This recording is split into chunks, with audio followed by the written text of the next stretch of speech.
Chicago Cubs baseball on Marquee Sports Network. Brought to you by the Bob Locurcio Auto Group. You're going to like buying a car this way. By Circus Sports. And by your local Hyundai dealer. Find the dealer nearest you at buyhyundai.com. Oh, pickleball out on Gallagher Way. The Chicago Slice must be in the house. We get ready for baseball here tonight. The Tigers and the Cubs from Wrigley. And Rick Sutcliffe, David Peterson is on the mound, the big left-hander. From Oregon, University of Oregon, #1 first-round pick by the New York Mets back in 2017. Take a look at the ground ball rate this season. He had some hip problems in the past. A couple of years ago, had some surgery there. That's behind him now. They're trying to get him to be more consistent with his delivery with that lower half that he had surgically repaired. Comes to the mound to Simple Man by Leonard Skinner. I'll go for that. I like that. Might have been my song, too.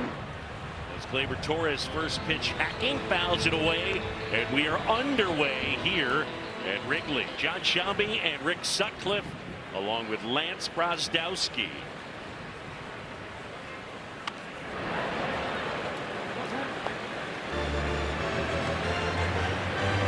Now the wind whipping pregame and continues to blow in from left. And 0-2 on Gleyber Torres. You know, it's funny, Boog, that wind's kind of turned, because to begin with, it was blowing dead towards the scoreboard in right field, and now it's kind of angling more and more towards us. Yeah, it's a hurting wind if you hit it to left. Swing and a miss. And Gleyber Torres down on strikes. He attacked him with the fastball. That was it, wasn't it? I mean, he was late on him to begin with. He was late on that fastball away. All right, I'll try to get it in there, see if you can catch up to that. An outstanding start for the big left-hander. So the former Cub prospect is down on strikes, and now it's Kevin McGonigal. Now the first offering in there for a strike, says Nick Marley. McGonigal having a fine season. 281, the on-base 391, and playing a crucial defensive spot. Shortstop. He's also played third. He put on a show last night, Boog. I know you were watching. I mean, with the bat, look at that. Ty Cobb. That's dribbled foul. He's just 21. Tigers took him in the first round in 2023. He absolutely tore up the minor leagues.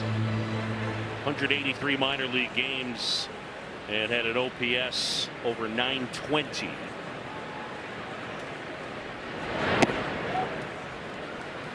He grew up a huge Phillies fan and a huge Chase Utley fan, and he got to meet Utley at the All-Star game in Philadelphia.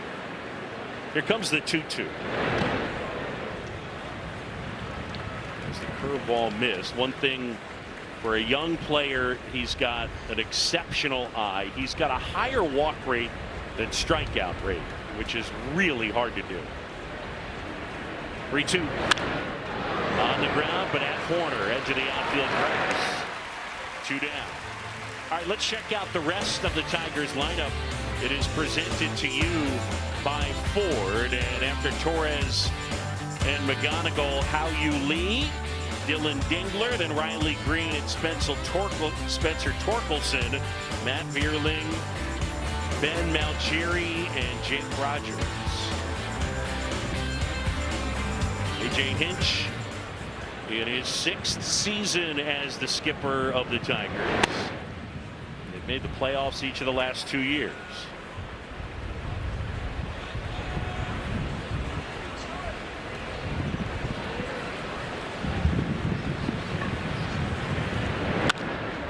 On the ground, Bush to his right, over to Peterson. Fancy footwork, and they get the out. Michael Bush turning in a Gold Glove season at first base, and he got some help from the left-hander, and they will not look at it. 1, 2, 3 go the Tigers, and the Cubs will come up to hit when we come back. How about this defense? Oh yes.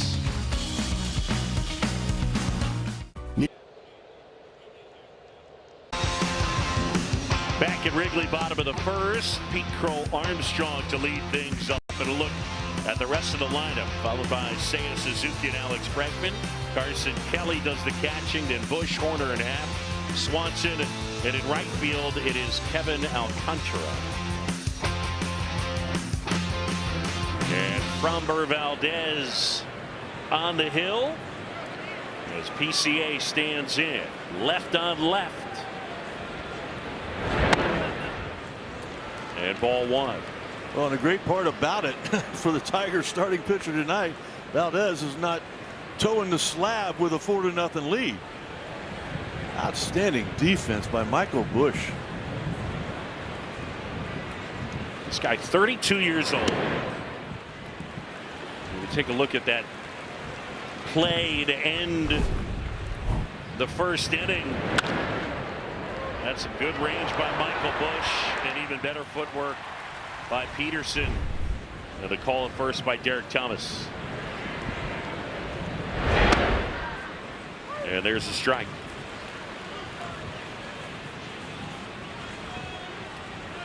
The two main areas where Pete Crow Armstrong has really made his move, and that is in terms of plate discipline and in terms of hitting lefties. That is lined to a fair ball down the right field line. Around first and heading to second. That's into the corner. PCA around second, racing for third, and he's got a triple. Well, that's how you get it started. A three-bagger for PCA, his fifth. These triples are brought to you by Invesco QQQ, proud ETF partner of the Chicago Cubs. And how proud are the Chicago Cubs fans with Pete Crow Armstrong? Oh my goodness, there it is. That's it. That's all I need to know. He's gone.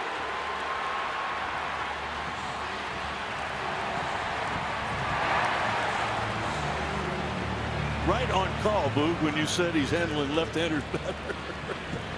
I think he heard you. Puts that oven mitt on. Here's Seiya. Corners squeeze in. First pitch is in for a strike. Seiya Suzuki, the average sits at 273. His last 19 games, he's got a dozen extra base hits.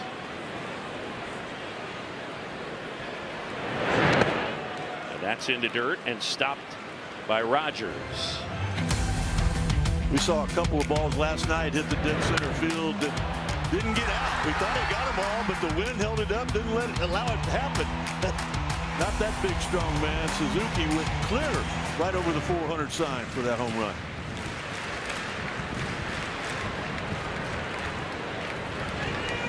Ball to strike, Valdez. And that misses off the outside edge. Seiya mentioned his last 19 games hitting .320 over that stretch.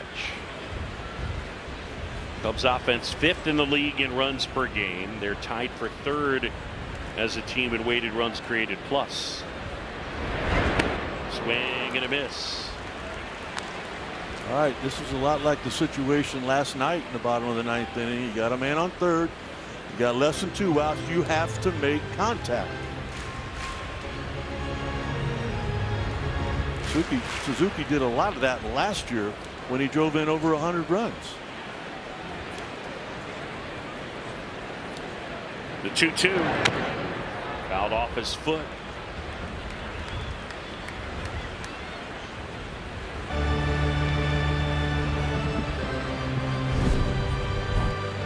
Not a lot of fun if you've ever done it. Even though you've got a pad there, it feels like somebody's driving a nail into the top of your foot.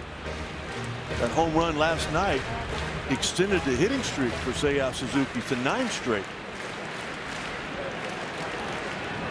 Pete Crow Armstrong at third. Nobody out. No score. Bottom of the first. And that one is down and in as Suzuki steps out of the way.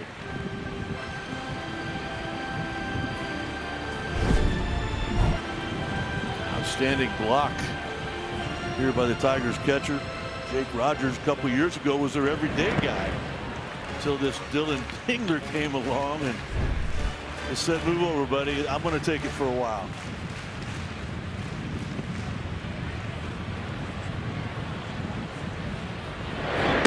And that one is outside, ball 4. Boog, you've talked about the offense for Craig Counsell's team and how productive they've been, the runs per game and all of that. What I love is in a bat like that. That's called a team at bat. Okay, you're an offensive player. Suzuki's a free agent in the year. All you got to do is make contact and you get an RBI. Well, wait a minute. Is that the best thing for the team? It's not. Here's Bregman now. Yeah, the Cubs lead the majors in walk rate. So it's one of the things they do well, avoiding outs by taking walks. They're 3rd in baseball and on base percentage.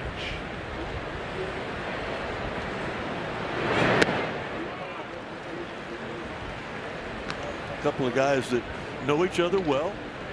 Talking with Alex before the game. What are you looking for? I want to get the ball up and out over the plate. You want to make contact, but you don't want to hit it on the ground. There's a lot of room between that first and second baseman for a ground ball. That one short hopped over there to first to Torkelson. Well, the one thing that these guys shared in common at Houston, playing in a lot of big games. For Framber Valdez, 85 postseason innings, 16 postseason starts. Ground ball, look out. Whoa. That one snuck through the door, and a little opening right there, right near Andrew J. Hinch. 95-mile-an-hour fastball kind of snuck in on Alex Bregman as well. Inside, and that got him. And so now they're loaded up. I don't think it did anything but his shirt, but that's all it takes. Just caught him right there. So you know I've always advocated for baggy clothes. And right there is just another example of why you should consider. Yeah, but if you or I were at home plate right there, that would have got some skin. Very fair point. I don't know why you needed to go there, but fair. Here's Carson Kelly all loaded up. And the curveball is in for a strike. Carson getting to start behind the plate here tonight. Cubs have gotten good production from the catching spot.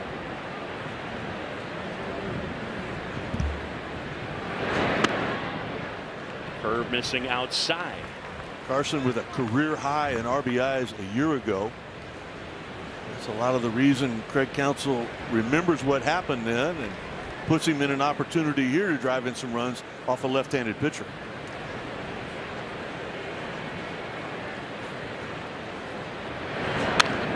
Fouled back. If you do it by OPS by position, the Cubs catching group 10th best in the league. So 10th best out of 30 teams. They're in the top third. So they've gotten good solid production from the combo of Amaya and Kelly, with a smattering of starts from Ballesteros. And that's just one of the things they bring to that ball club. All loaded up here. 1 and 2. Down and in. Good eye. And this is another guy, by the way. We talk about the ability to control the strike zone, and you think about Bregman and the improvement of PCA and Bush. Kelly does a good job of it.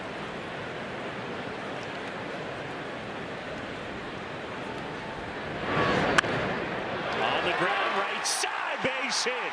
In to score PCA. Suzuki is on his heels. Carson Kelly delivers. And it's 2-0 as Kelly goes the other way.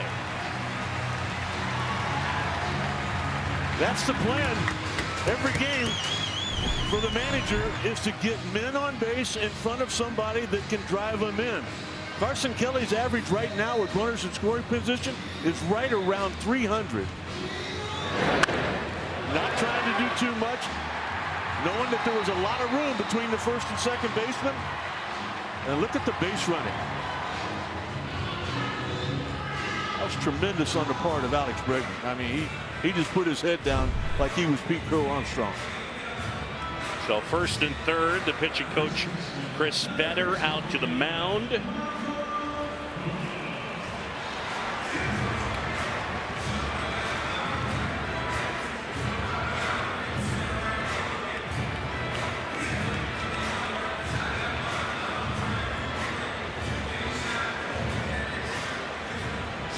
Valdez has thrown 20 pitches, has not recorded an out.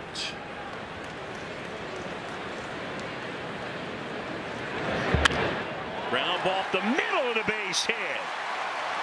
Bregman is in to score. Kelly to second. And Michael Busch continues to do the job against lefties. 3-0 Cubs.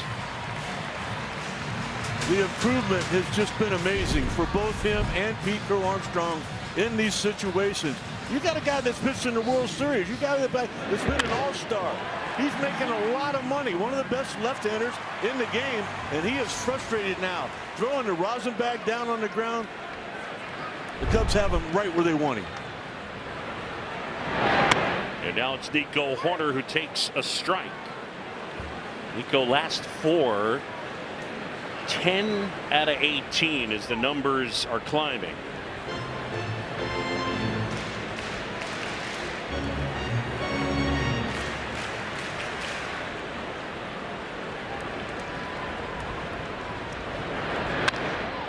Drive into center field. That's a base hit. Kelly stopped for a moment, and so they'll hold him up at third. And now the bases are reloaded, and still nobody out. How about time for some keys to the game, brought to you by your local Hyundai dealers and Rick Sutcliffe. The first time I was in spring training and heard Craig Counsell talk to the team, he talked about 3 things that all great teams have in common. They have to do it. Craig knows that. He won a couple of World Series as a player. You have to connect to begin with. They did that starting in day 1. You're going to get punched. You're going to get knocked down. That happened last night, right? What happens today? You turn the page. You get back up. You don't just lay down. You get back up and you come out and try to experience some more joy.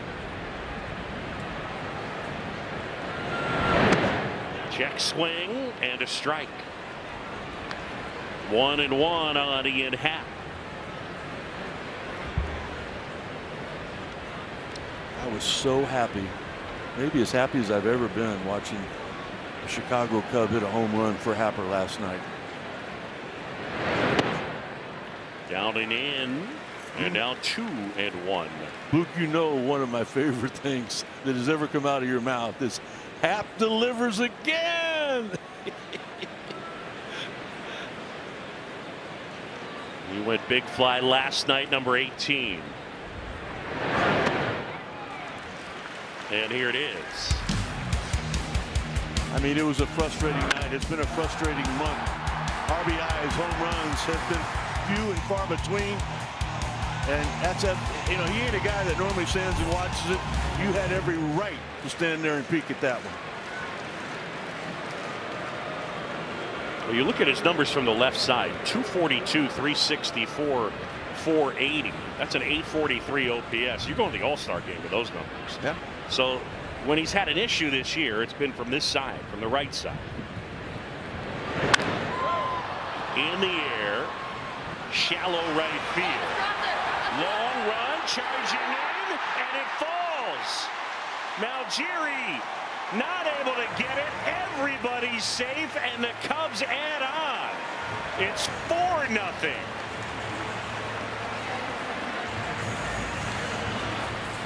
I don't think they realize what has happened with the wind. The wind has completely turned around, and right now it's directly coming at us up here in the booth, right towards home plate. He comes as hard as he can, but he didn't get the read to begin with. And then if he's able to come up with it, he's probably able to get a force at second, but it bounces over his head, and everybody just continued to keep the line moving.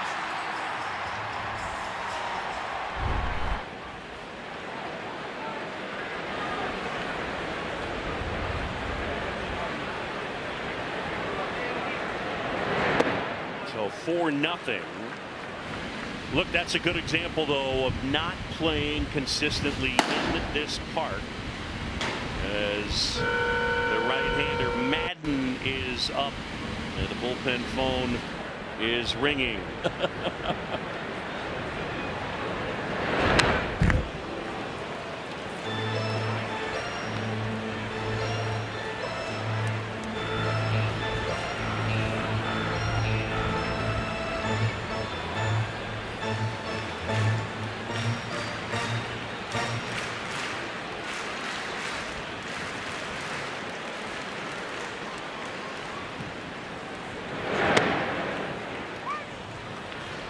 And now 1-2.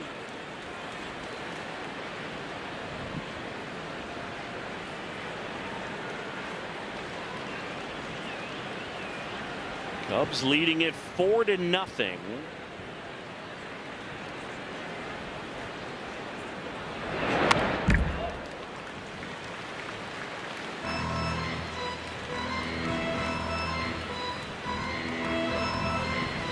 I like how he fouled that ball off, Luke. We know that Valdez has got an outstanding curveball. We've seen a good changeup from him in the past. Not trying to get too much. He just wanted to hit that ball the opposite field if he could and get it over the drawn-in infield. High pop left field. McGonigal out and under it, and makes the catch.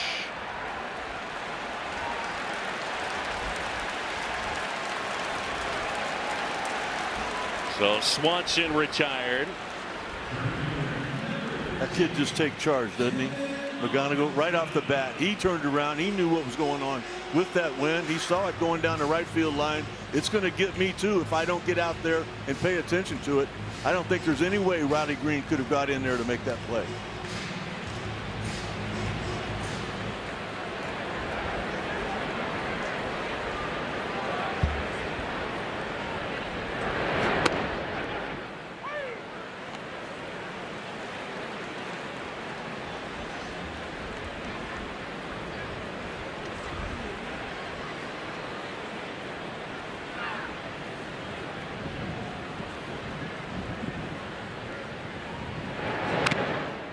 Contra fouls one off. They got a piece of Rogers.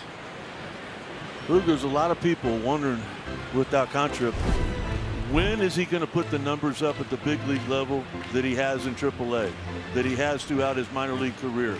He's had great spring trainings. He hits a lot of home runs, but it hasn't happened here yet.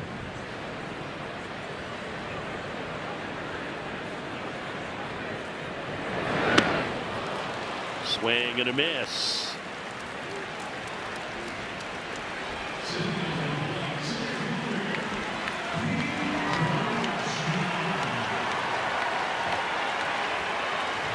Timeout for the Intelligence Center, powered by CDW and AMD.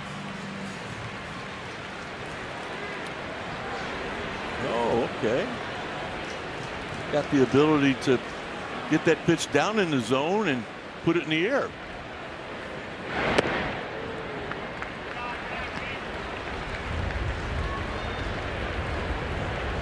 And the sinker's been to his liking, down and in so far tonight.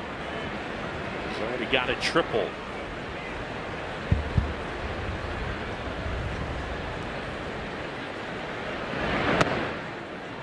And that's a strike on the outside corner.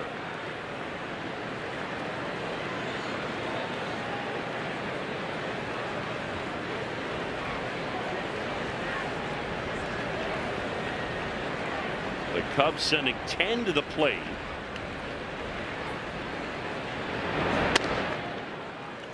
And Valdez really having to work.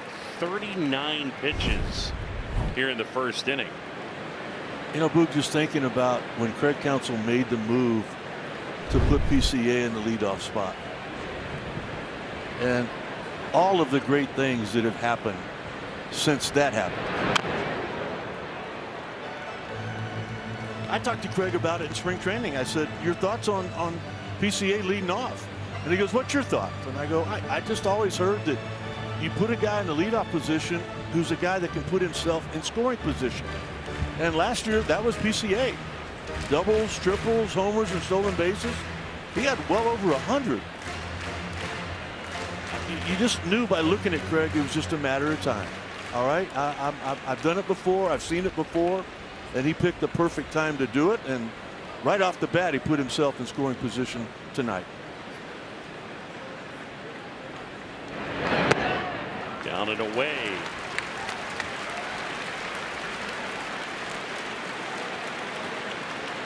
Was that a swing and miss last year? That pitch? Breaking ball just off the corner? Maybe. Maybe. Probably. Yeah. 3-2. 2 outs, all loaded up. And he walked him. I'll tell you what, he's swinging at one of those two last year. And there's statistics to show that. Look at this. Look at this. A.J. Hinch making the walk to the mound in the first inning. They have knocked Framber Valdez from the game. 5-0 Cubs. And we've got a pitching change brought to you by Lakeside Bank. Lakeside Bank, it's about time.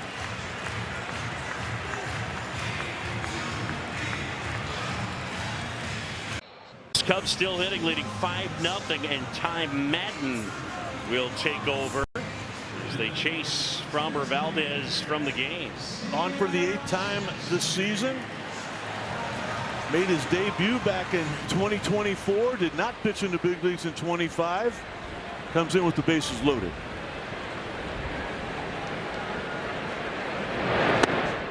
Swing and a miss. How about the walk from Pete Crow Armstrong? Check this out. It's his 50th walk, 438 plate appearances. The last 2 years combined, it took him more than double that amount of plate appearances to get to 50 walks. There's just no real way to describe how monstrous a jump that is. I'll tell you what my thought is. He's always been the youngest in every league he's ever played in. And he was the youngest in the big league. He was a young all-star. But he's always figured it out. And I don't know if there's ever been anybody that has figured it out to the level that he's been playing at. I mean, Craig Counsell was talking yesterday in a meeting about the month of June. And he mentioned Babe Ruth and Lou Gehrig. Yeah. Along with PCA. Whoa. Still loaded. Seiya with a count 2-1. Madden. Way high. A cutter at 88.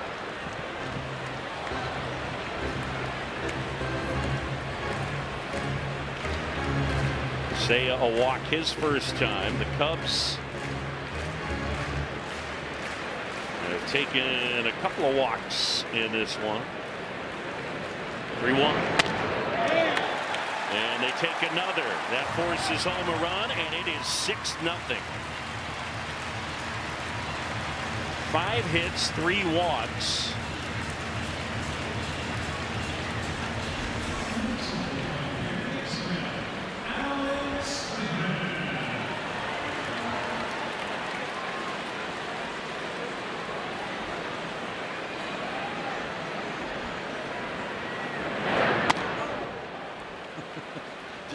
Just about got him again.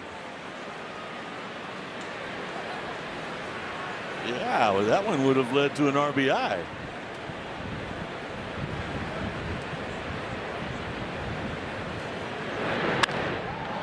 High fly ball center field. And coming on Vierling, makes a two-handed catch. And that's that for the Cubs. Put up 6 and lead it by that many.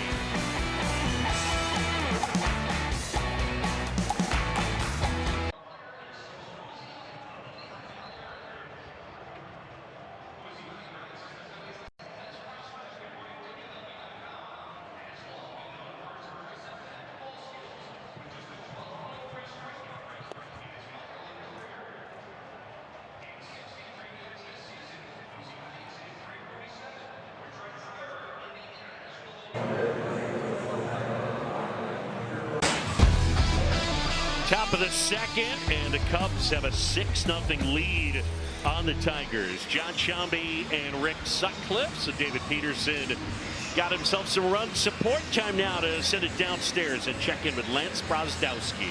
Boom, but good to be with you guys as always. So David Peterson struggled a bit with the Mets. He had an ERA above 6 and under 70 innings. Right before he was traded on June 15th, the Mets decided to move him on the rubber, which you can see right here. So they moved him about a foot over towards the third base side of the rubber. Speaking with some individuals in the Mets organization, the idea here was to help his glove side attack. So this is going to be things inside on right-handed hitters. By getting that four seam in more, they thought it would allow him to plate his sinker more, get that sinker more over the zone.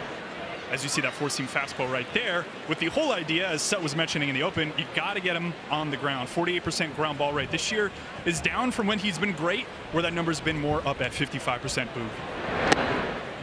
That was pretty good timing by Lance there. Yeah, talking about the reason for it was to get the four-seam fastball in, and there it was. Peterson threw a dozen pitches, then sat for 29 minutes. Swing and a miss. And Dingler in a 1-2 hole. Dylan Dingler, what a season he's put together. And offensively, first thing that jumps out at you, 21 homers and slugging .524. He's also, oh, by the way, Rick Sutcliffe, the second best framer in baseball. I did not know that. The 1-2. I'll tell you one thing else he can do. He can throw. I don't know what the time was on his catch and release when he picked off Suzuki at second, but that's going to get a lot of people. It was as quick as it could possibly be and as firm. That is roped left field, hook it towards the line and off the wall.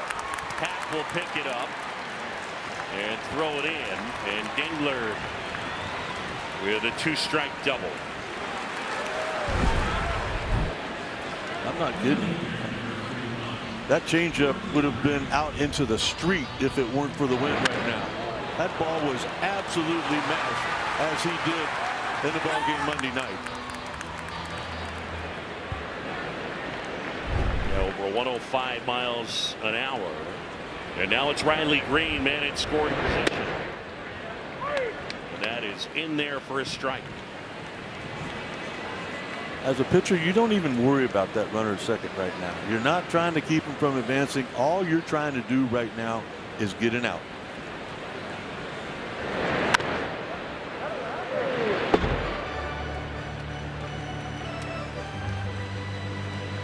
One past Anthony Sanders, first base coach.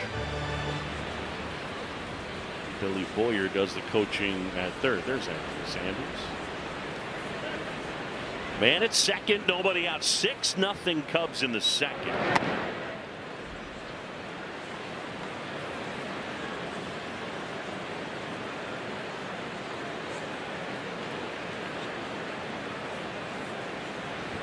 Peterson listening in now, straightens 1-2.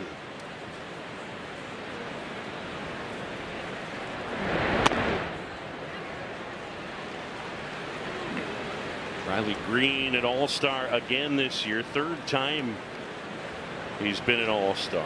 Former first-rounder Riley Green. The pitch. Fly ball in the air out towards left center. Pete Crow Armstrong continues to drift, makes the catch, and fires it in towards third.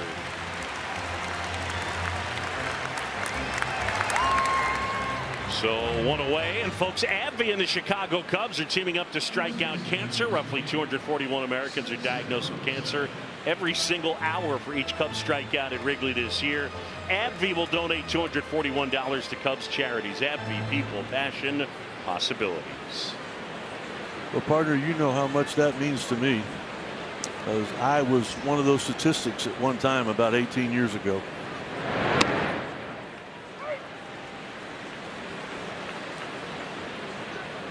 I was talking with Carson Kelly. I go, what do I look for tonight for David Peterson to be successful? And he goes, everybody talks about his sinker and keep the ball on the ground and all of that. But he goes, I really think the key to that is for him to be able to command his secondary pitches. Talked about his changeup. He talked about a curveball. He talked about, to a right-handed hitter, a backdoor cutter. He said he's got to throw those in the strike zone so that he can get swings and ground balls from fastballs out of it. fly ball left field. Happ makes the catch. And Torkelson retired. I think the wind may have hurt that as well. I agree with you. And I'll tell you something right now. One thing we don't always talk about with PCA is his arm strength and the respect that the league already has for it. On that fly ball that he ran down and caught, even Dingler was thinking about going, and he saw how quick Pete turned, and he saw how quick he got that strong throw off, so he wasn't able to get to third. That would have been a run. That's a run saved by Pete Crow Armstrong that he didn't even get credit for. I mean, let's take a look at it. There it is out there, okay? He's got to turn. He's got to spin. All of a sudden, now he's got to turn completely around. How quick did he do that? That's when Dingler put the brakes on. 2 down, man at second. Vierling at the plate. Vierling, who played his college ball at South Bend for Notre Dame. Greg Counsell. Okay. Originally drafted by the Phillies in 2018. Came over in a trade from Philadelphia in January of 2023.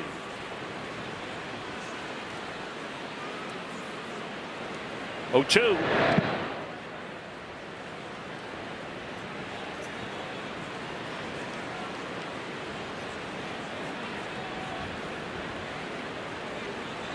Cubs lead at 6-zip. Got 6 in the first.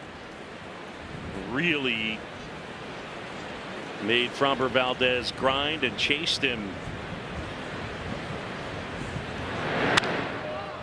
Fly ball out towards left center field. Pete Crow Armstrong was going back, now in, and he makes the catch.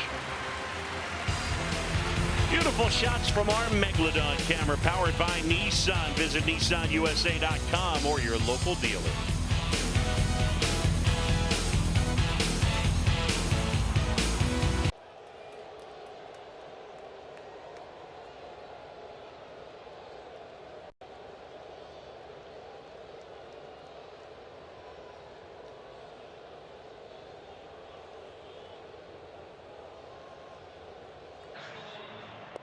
Greg Lee, John Shelby, Rick Sutcliffe, and Lance Brozdowski as we go to the bottom of the second. And it'll be Carson Kelly against Ty Madden. Kelly a 2-run single his first time.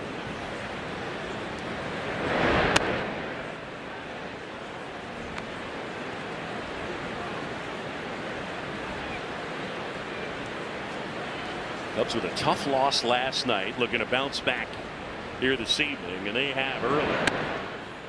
Check swing on a slider biting off the plate, and now it's 2-0.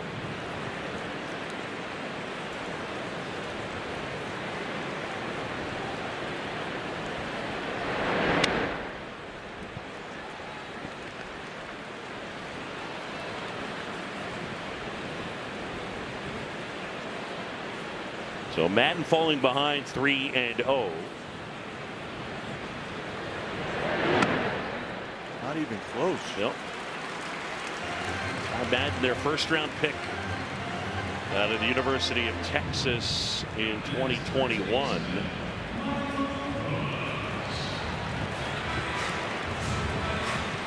And a man aboard.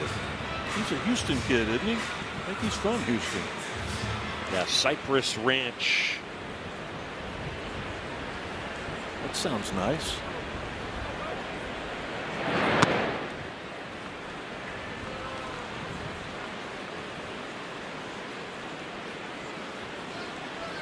Oh, 1 no strikes with Michael Busch at the plate.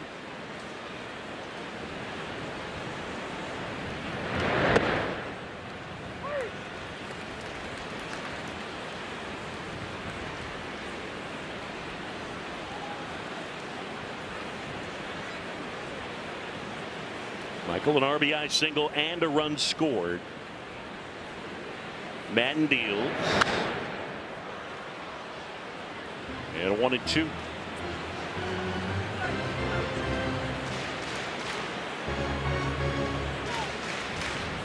Tigers have got really good starting pitching this year. They We're leading the American League in starters ERA, third in all of baseball coming into tonight.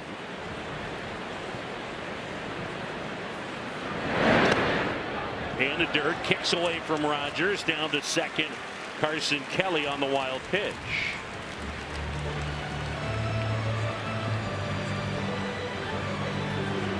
Just thinking about that rotation, you obviously start with Tariq Skubal.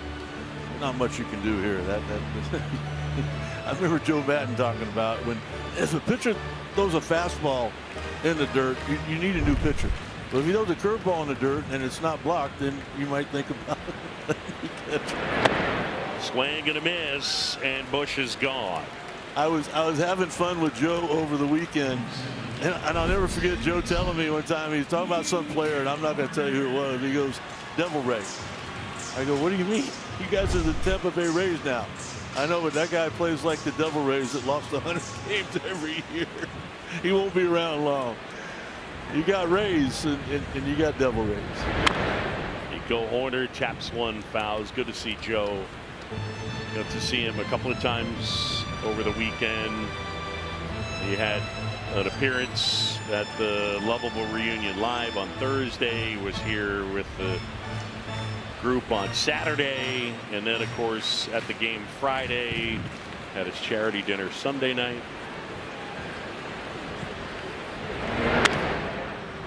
Popped up.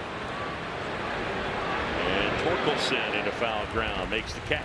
Tell me one of your favorite parts of the weekend, Boog, because I know they had you involved in everything. MCing, what'd you call it? What'd you do to the Lovable thing? You orchestrated it, or? I mean, you were a busy man over the weekend. I was the moderator. Moderator, yeah. Makes me sound more sophisticated than I am. By the way, this is the Budweiser broadcast booth. Cubs fans for 150 years. This Bud's for you.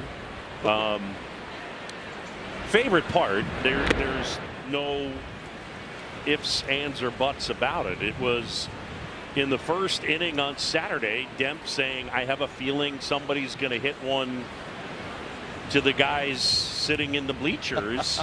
And then once Bush launches that fly ball to right, and I just said, fly ball heading towards the fellas. And then it landed, and Riz picked it up, and oh cow. I mean, that was something. One first baseman to another. Special delivery. Happ down on strikes. And we're heading to the third. 6-0 Cubs.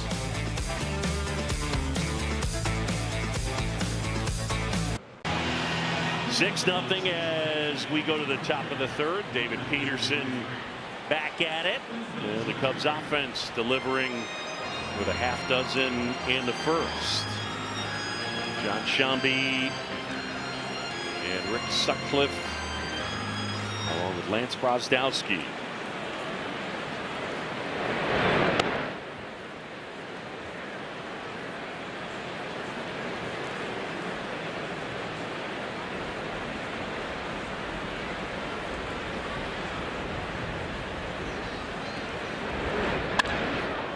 Line drive left field, and he'll play it on a bounce. Malgiri will take the turn, and he'll hang on. You know, we're going to see a replay here of an unlocated fastball that was hit for a base hit. But to me, the mistake that was made was what Carson Kelly said before the game. The key for David Peterson to be successful is to get a secondary pitch over early so that you can make a mistake once in a while. That first curveball wasn't even close to home plate. And that, I mean, that's what we'll keep an eye on here for the rest of this game.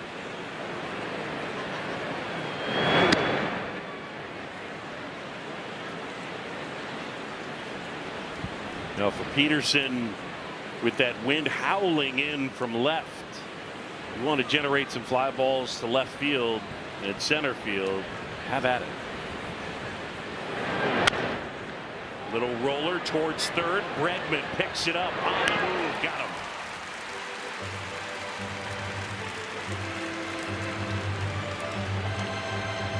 How about this here, Boog? You know, 90% of the time, all I do is watch the pitcher. But here comes the ground ball. Keeps it on the ground. Here comes Bregman flying. He was playing deep to begin with. Peterson gets out of the way, and what does he do? No, he's part of the infield now, just in case he was needed if the throw was offline or something was going to happen. I love that. He made a great play helping Michael Busch in the first inning, and there he's doing his job.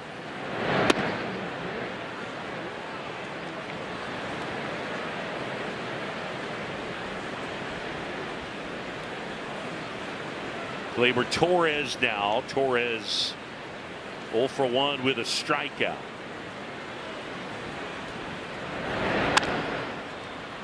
In the air, softly hit, right field, pushing foul. Oh, Alcantara! What a play! Throw back to second. Great job, the Jaguar. Long striding it into foul ground, and with that pink glove, was able to grab it. Whoa. This slide is brought to you by Wisconsin Dells. Plan your getaway at wisdells.com. What a play going down there. We've heard about it. Look at him. He knows where that wall is. He gets his foot out, and I don't know why he didn't throw to begin with. He might have been able to turn that into a double play. So Malgiri at second. And the first one to McGonigal is in for a strike. You know what I think about, Boog? There's a lot of times in basketball, I heard Michael Jordan talk about it. Sometimes you got to make a free throw to get your shot back. Maybe a defensive play like that for Alcantara could possibly lead to some good offense for him when he comes up in the bottom of the third. There's a lot of ability there. A lot of ability. Cubs lead it 6-0. The 1-1. And that's in the dirt. By the way, coming up bottom of the third, Greg Wintrob will be calling the play-by-play. Our ALS auction winner, there he is. And Greg will be doing the play-by-play, and he'll be with you, Rick Sutcliffe. It's going to be the Grandpa Show. That's right. The 2-1. And that's pushed foul. You know, another thing that I've liked with Peterson, Boog, is, on my reports and everything, I got 90 to 92 with his velocity. We've seen 94. We've seen consistently 93, 94. And it has nothing to do with the move on the mound, but I think maybe he's getting healthy again. Swing and a miss, struck him out. Good work by Peterson.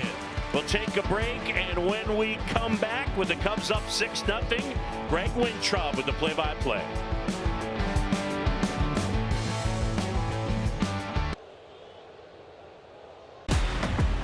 Hey, welcome. Good to be here with you guys. I want to tell you that tickets are still available for tomorrow night's series finale versus the Tigers. Get your tickets now at Cubs.com/tickets. What a pleasure to be here. You need to look right up there, buddy. Okay. All right, I got it. Great job on the read there. Oh, thank you. That reminds me of George Kittle last night, man. That's outstanding. Hey, I lost the first ball already. It's just what a great come in with a 6-run lead. You guys did a great job of getting this ready. I just can't tell you how excited I am to be with you. Got to say a lot of thank yous for all the good stuff you guys do, and John, it's just thank you very much for the work that you do on this. It's fantastic, and you even have to put up with guys like Sutcliffe. You're pretty good. we love Sut. We're 2-1 here. We got Swanson, and we'd like to see another 3 or 4 runs, and then we can all have it easy, right? We want to have a long inning here. I mean, what the heck? This is a great view. The wind really is howling in here, so it's a line drive kind of game. We're looking for. We saw a lot of that in the first inning. It's amazing how this team seems to bounce back. And you look at last night, and lots of reasons to cry about that loss. That was a tough one, yeah. Yes, it was. Let me ask you for Greg, a memory. One of your first memories of Wrigley Field. I used to come here with my mom. She was free on Ladies' Day. Okay. I was 5, maybe 6 years old. She was the Cubs fan, and bottom line, she would come in the park, and you could. It was pretty empty back then. That was before '84, wasn't it? Yeah, it was wrong before '84. You were the hope. I mean, you know, we put up. I got married in '69, so I don't remember much of '69, but I do remember '84. And between you and Sandberg, it was a wonderful, wonderful event until we went to San Diego. Well, the ballpark back then looked just like it does today. Oh, just the exact same thing. They thought about where the lights were going to go and everything else. That's right. Yeah. Now, were you here for the first night game that got rained out? I was not here. I think I sent my boys who are reciprocating. My kids are sending me here for this. So they did this with they ALS? did this. Yes, they did. And so special shout. You know, it takes a family to raise a grandpa, as you well know. So I do. But it's a and I'm showing up here so I can make you feel young. How many grandkids do you have? I have 7. 7. Oldest to youngest, what's the age? 19 to 9. Oh, beautiful. Yeah, active. You've got a few there. I do. Yeah. I got a 13 and an 8-year-old. They keep you moving. It's the best. They are. It's the very best. So you just that's what it's all about. And I always say if I knew how much fun grandkids were, I think we'd have skipped the kids. Anyway, let's see what's that. Maybe you're right. We can ignite Alcantara here to be more like a Jaguar, and let's see something besides a strikeout here. Well, this guy has put up some tremendous numbers in AAA, and it's literally it's just one of those things where you have to realize you belong here, and that's when all of a sudden a lot of guys take off.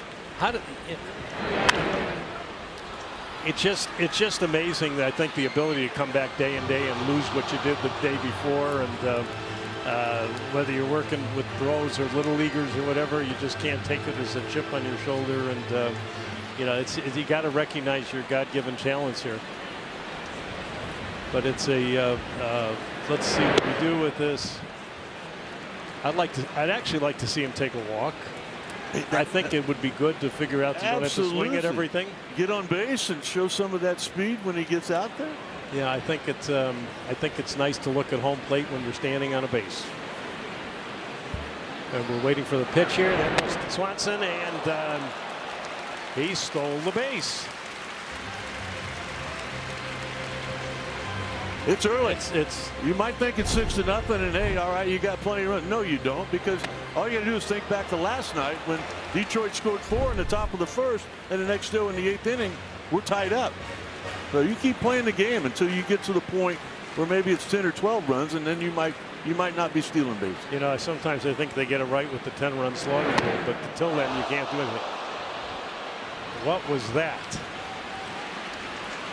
I'm just going to guess that it's something that never happened to Alcantara in AAA.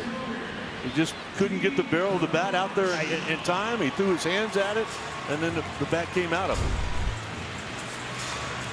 Can't make it feel good. How about your grandkids? What are their thoughts on Pete Crow Armstrong? The 9-year-old's a big little. He plays in New Jersey. He's the favorite. I mean, is he? And I'm glad to see Pete maturing out here, because I think there's a message to all those young kids, because we want to see a good, strong hitter that gets to be a real team guy. And that's the incredible part about I think PCA and this whole team is they play together as a team. And I can't believe this guy is walking at the rate he's walking. He's seeing every pitch. He's standing back there. He's doing it the way. He's still a little emotional when he makes an out, but he's learning that you can't bat 1,000, and they pay pretty well when you bat 230. You know, Boog was talking about that early on. Take a look here, Greg, at the graphic that comes up. Look at that, 24 and 25. Look at the plate appearances, 50 walks. Look at this season. Less than half of that, and he's already at 50. And he's taking a lot of pitches. He goes deep in the count, and you know, here we are again. You know, everything's a 5, 6, 7 pitch count. I can't pretend to understand all the metrics that are out there because I leave that to Boo. Yeah, we leave that to the smart guys. But it's fun to watch the TV and see the spin and the way it comes out of the hands. I learned it on a black and white TV. You're lucky if you saw a ball. But this is here we are at a 2-2 count with Dansby on second, and it would be nice to get an extra run out of this thing and at least bring something to this third inning that, like, there you go, patience. And Boog said it before. You just, this guy was swinging at everything if he thought it might be a strike. And you're exactly right. If it was close with 2 strikes, he was going to swing, and he's just not that way anymore. No, and here we go with a foul to the seats, and I think you said something last night. It's fun to watch the way the ball travels into the seats. It just. Well, let me ask you something, okay? If that ball, that's close to us. That ain't far. If it comes in here, I'll let you handle it. You were the pitcher. Whoa, no, it's your guy. I caught one in the stands and it kind of bounced off my hand. My wife's leg. All right, there's another single for PCA, and here we come. They're going to bring him, and another RBI for PCA. Are they going to give him a double on that, or a single on the throw? Just a single, and he'll get down to second on that throw. And I think the best part about it, I mean, we've talked about his defense and everything we can do, his speed, but him and just how he knows the game, his instinct. Look, you take a look at the throw. The throw is over the first baseman's head. He's watching it come in. All right, he can't cut that off. I'm gone. He wasn't guessing. He was reading the throw and where it was going to be. I mean, that's what's called trading places. Well, something you see in a guy like PCA, and most of this team is this incredibly high baseball IQ, which is something that yes, I just give these guys a lot of credit. But they do a lot of homework. But there's more to it. You just have to be eyes swiveling. And we're 1-0 here, and I get to call the top of the order. I mean, this is fantastic. You do whatever you want, bro. I got to tell you, I don't think I'm going to see Suzuki hit a home run, but I did practice my home run call, but not tonight. Not tonight. If there's a guy that can turn that wind around, this is one of them right here. So don't put it away. Keep it in your pocket. But I'm greedy. I just like to see him hit it through the middle here and bring in another run and keep the line running. Now, wait a minute. Have you been practicing that home run call? It's not very good. What do you mean not very good? Huh? Because you know what I'm going to do, right? Whether we hit one or not. When that third out is about to be made, you're going to have to throw it. Oh, no, I don't want. Then everybody will think I did something. You want to embarrass me in front of my grandkids? No. I'll tell you, don't do that to me. It's and we've got another walk. I mean, you guys said it before. The ability to take these walks. That's the third of the night for Seiya Suzuki already, and what are we? We're just in the third inning. I'm not sure if there's a statistic for how many pitches a team sees in a game, but I got to think that the Cubs are in the top 3. That's what the guys right up above us are for. They got all the statistics. They could come up with it. I mean, yeah. Is there a graphic on that? No, just. There it is. 3.96 per plate appearance, 4 pitches per plate. Is there a ranking on that? I mean, that's number 1. Oh, they lead the Ashley. That's incredible. 4th in baseball. Wow. I just. That's how a team's put together, isn't it? Yeah, it just means that the pitcher's got to be thinking about not throwing the right pitch that's not the wrong pitch, if that makes sense. I got to ask you something. How did this come about? How did you get the opportunity? I mean, obviously a great donation to ALS. Who did it? Did you buy the 3 kids? No. I wouldn't do it myself. I don't want to look silly up here to do that. But no, the three kids got together. It was spearheaded by my son in San Francisco, and who's out there in the crowd tonight. Flew into I don't know why he's doing it to watch me. If he wanted to, it's on TV. But seriously, we have a bunch of nuts in the family, and this was an unbelievable gift. They tell me it's the start of my 80th year celebration, so I'll be 80 next year. Is that right? And so this is a great way to go. So. Okay. Love that. I got to ask you something. I just a couple weeks ago turned 70. What's the 70s like? Well, it's the 70s. Well, you're a young guy. Here we go. Here we go. Here. Hey. No, you didn't. You weren't ready for that. You're the guy. This is your day. It's your moment. Oh, Kevin Flagg's got it. Okay. It's yours, Kev. You keep it. He'll find a kid to give it to. You will. You know that. Yeah. Welcome the 70s. I'll tell you, it's a great time. You know, you've had that battle. You've done that. Enjoy this. Just keep moving forward. That's the secret. One step after the other. Way to go, Kevin. They're a little bit slower steps at this point, but they're steps. That's their steps. So I'm sure that fastball doesn't quite have what it used to have. But it's not. And I don't know if you're going to be here or not on Sunday, but I'm pitching for the Savannah Bananas on Sunday. No, I'm not going to be here. I heard you got one batter. One batter. Have you seen the Bananas? No. On TV or anything? I think I know. I'm going to have to turn to the kids. Oh, you're going to have to do that. I'm going to have to do that. But, it's an absolute. So let's recap where we are in this inning because we're having a lot of fun. Well, you got the score right up top there. Yeah, and we're 7-0. I'd like to see a shutout. Why not? Me too. And runners on first and second.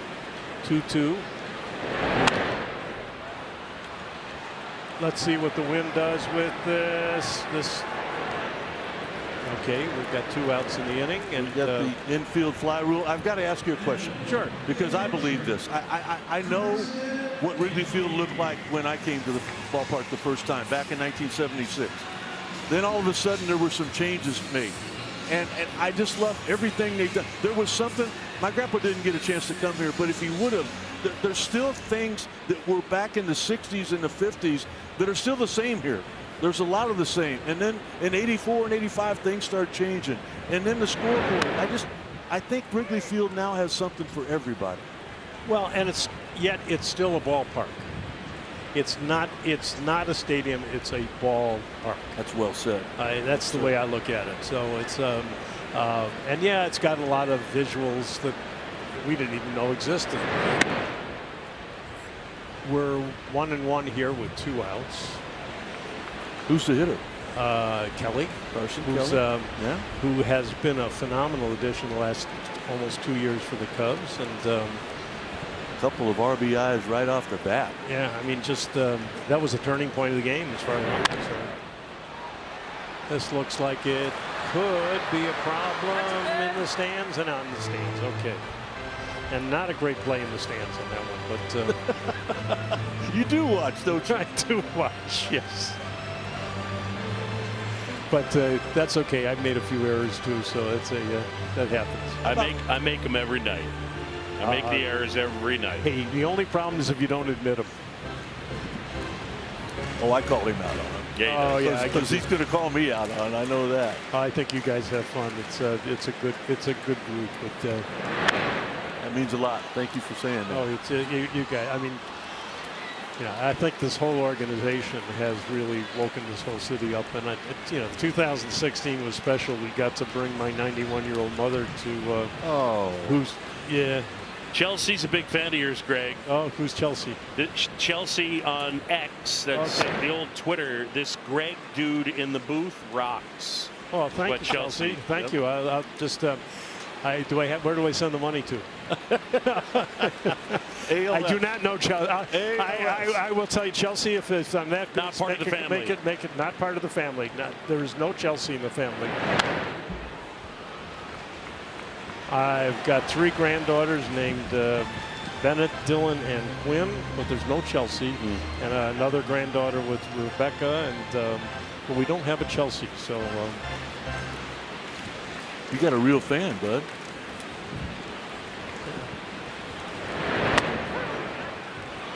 All right. 3 outs. Thanks, guys. That was awesome. That was a pleasure totally to meet awesome. you. It was a pleasure to be with you. It might be. It could be. It's go. Oh my God! It's over the fence. And there's no fence anymore. Have a great night and hang on to that shirt. Greg Winchop, everybody. Thanks, guys.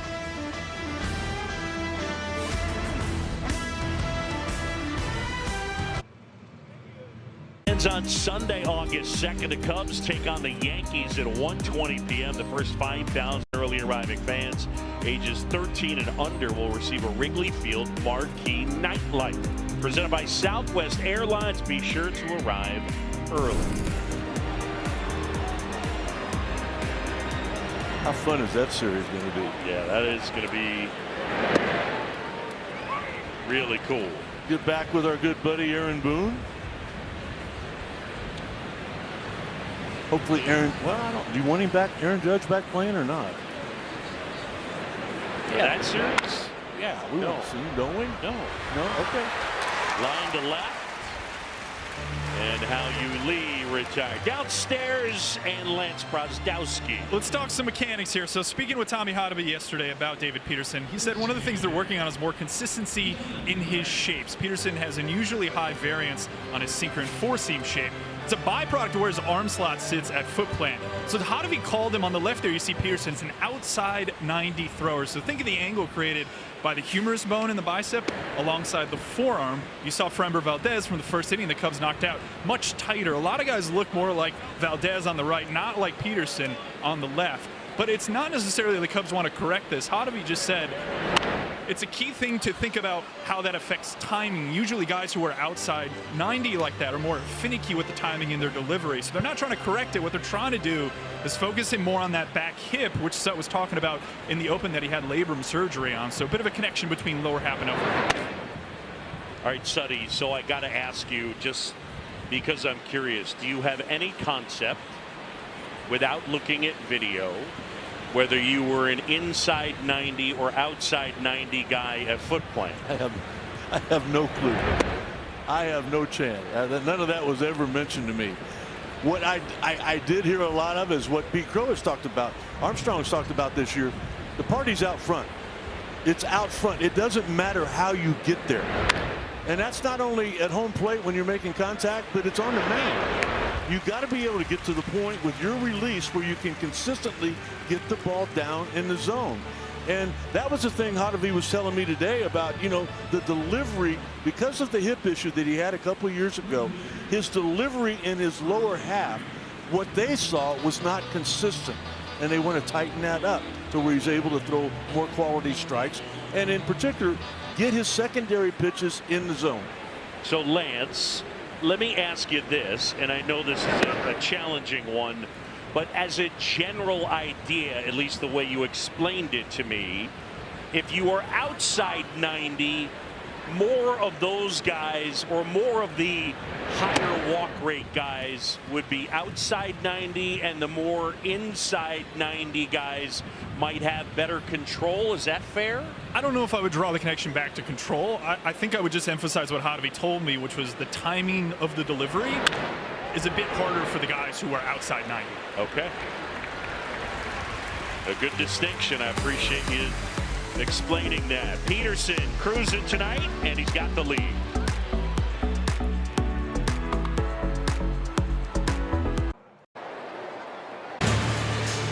Live odds brought to you by Bet365, where winning is everything.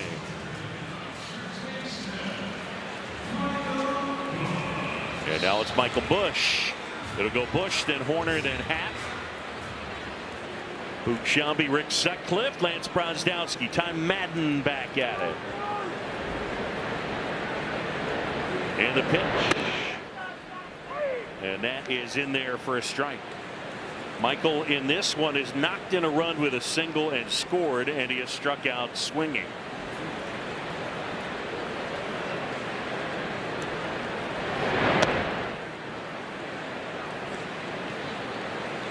You know, Boog, we were talking about it last night, Alex Cohen and I, about the comparison with Michael Busch and Anthony Rizzo. career numbers compared to what Michael did last year. You know what it makes me think of tonight? Jed Hoyer did it again. Jed Hoyer was the one that brought Anthony Rizzo here. And he's the one that made the deal with the Dodgers to bring in Michael Busch.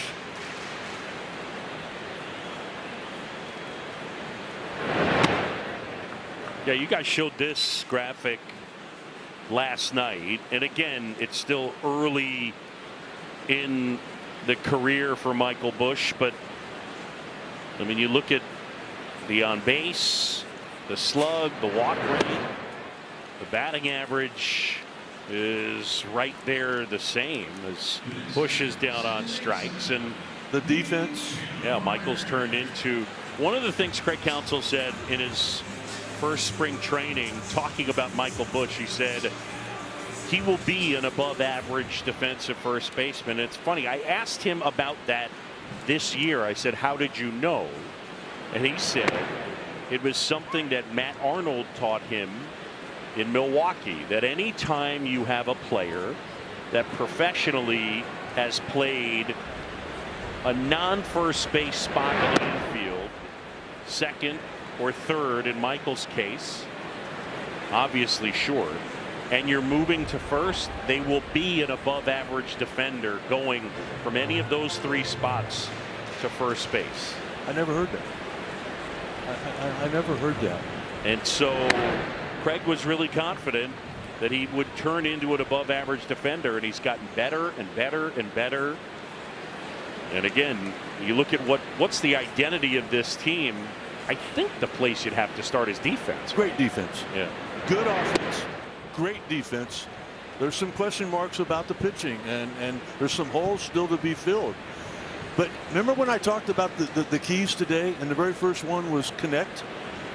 Craig Counsell talked about not just pitchers and pitchers, not just infielders and infielders. He talked about everybody connecting. Fly ball right field. Malgeri makes the catch. And Boog, you know this story, but I go out for batting practice, and all of a sudden everybody's stretching and everything, and the infielders were together. Dansby Swanson was there with Nico and Michael Busch. And Dansby goes, okay, you're from Minnesota. Did you play hockey? Yes, I did. Were you any good? No, I wasn't. I mean, this is that connection and how it came about. And Nico started asking questions. And what about this? What about that? What's your thoughts on first base? And Michael Busch couldn't have been more honest. He goes, I got a lot to learn, but I'm willing to learn. It's what I want to do. And just that was that connection. That happened in the outfield. It happened with the pitching staff. And then all of a sudden, you get knocked down last night. The one thing that I've learned about Craig Counsell that reminds me of Bruce Bochy. I've been around Bruce Bochy a lot over both of our careers. He said the key to being a great manager is to show up with the same face every day. There's a lot of people, a lot of young managers that might have come in today yelling and screaming about that was a game they should have won, and they didn't. But that's not what Craig Counsell's all about.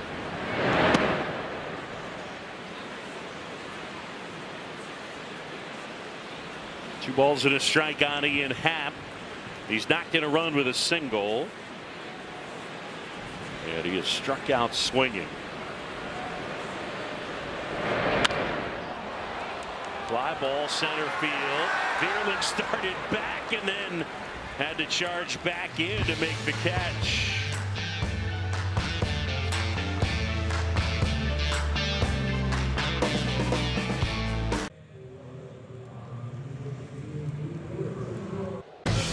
Welcome back to Wrigley Field, heading to the top of the fifth. Cubs up 7-0. Last night, Pete Armstrong made history. Gorgeous catch here in center field in the sixth inning. Friend of the program, Mike Petriello, tweeting out that PCA actually surpassed Kevin Kiermaier for the most career five-star catches since StatCast started tracking defense back in 2016. Pretty incredible accomplishment given Pete is just 24 years old. He did it in about a third as many games as Kevin Kiermaier. His opportunities you see right there, he has 33 of these. He's converted about 50% of them, which is well beyond any other outfielder in Major League Baseball history since we've, of course, been tracking this.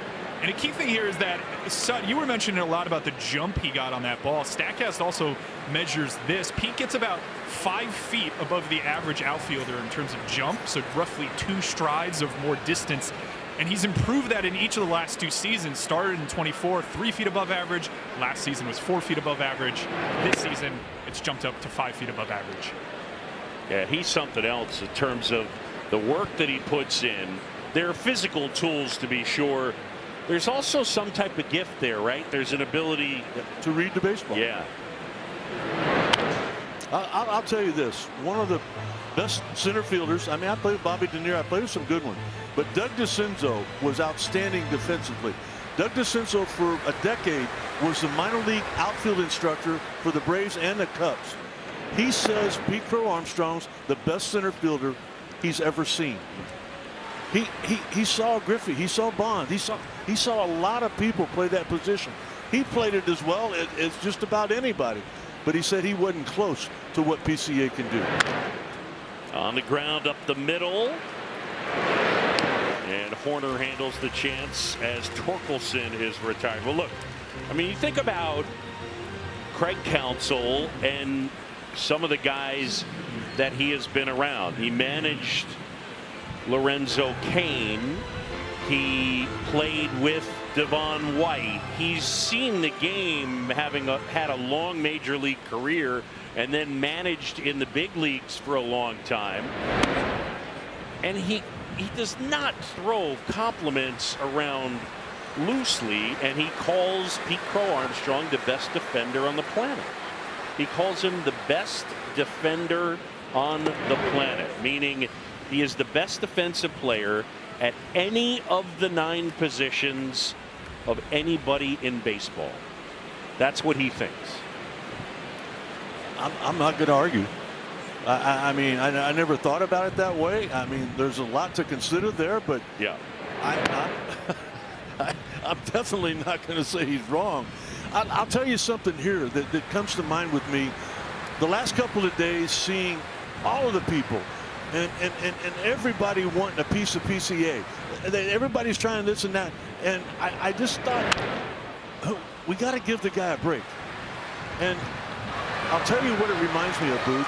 In 2016, late July, kind of like where it is now, Theo Epstein came down into the clubhouse, and he had all of the media department around. And he goes, we're done. We'll do the things that we need to do, but I want these guys to focus on winning ball games. We can't just be doing everything every day.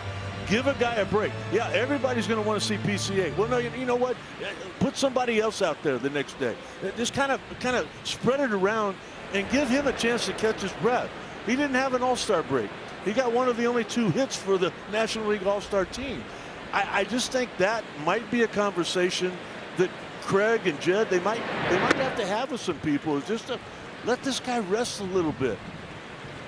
He is so good with kids. He has the ability to respect the history of the game, and yet still he can relate to that 12-year-old.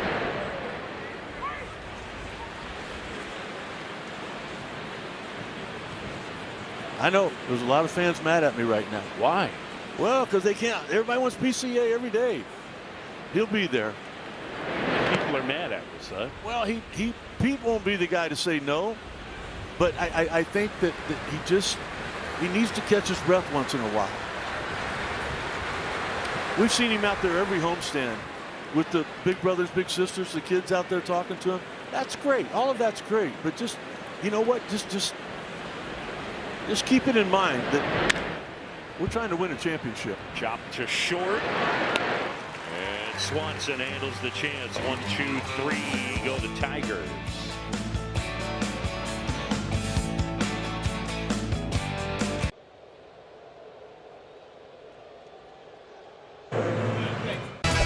Welcome back. It's time now to play mound ball, presented by Tasty Trade. The ball stays on the mound. Cubs season ticket holder Lori Boguslawski would have won the $1,000 Tasty Trade jackpot. Unfortunately, it did not. Tasty Trade stocks, options, futures, crypto. Nick Marley, let's go. Clean it up back there, Nick. Swanson, that's out into center field, slicing, falling, base hit.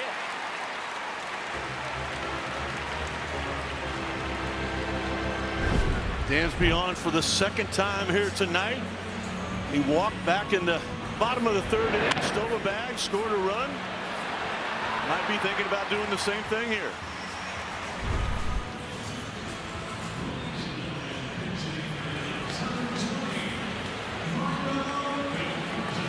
Michael Conforto is going to hit here.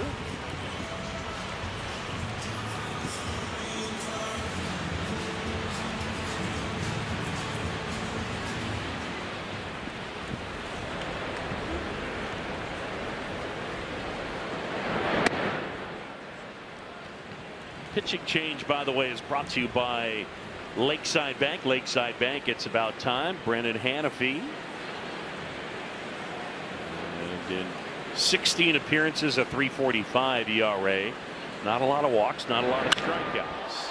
High fly ball, right field. That's back on its way. Gone!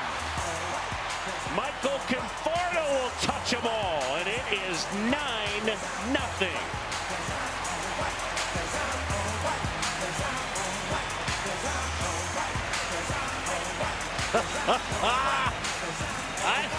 I wasn't sure if it'd go or not. This home run replay is brought to you by Toyota, the official vehicle of the Chicago Cubs. Right down the middle. That is a big, strong man. Did kind of the same thing last night. He hit a fly ball to center that Dansby was able to tag up on and get the third in that ninth inning. Look at that. Huh? Michael Conforto's fourth pinch hit homer this year. That leads the majors. Conforto now with 9 homers overall, but 4 of them in the pinch.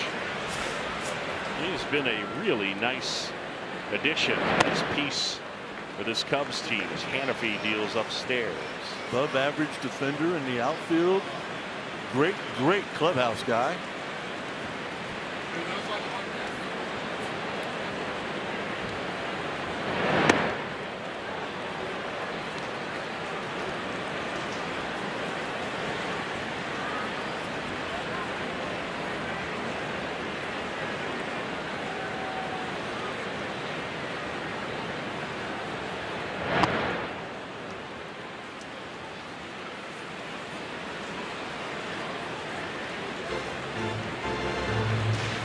There you go. Take that deep breath. Get a moment. Get back in there. Do what you've been doing all year long with 2 strikes. Don't just give the at-bat away. He has not done it one time this year. That's inside. That's a filthy slider there. Whew. Crow Armstrong has tripled and scored. He's walked and pushed in a run and singled and knocked in a run. Good eye. Second walk he's taken here tonight. Downstairs, and here is Lance. Special moment last night to lead off the game. Jack Flaherty facing Pete Crow Armstrong, both graduates of Harvard Westlake. Pete lined out on a pretty spectacular catch from Kevin McGonigal.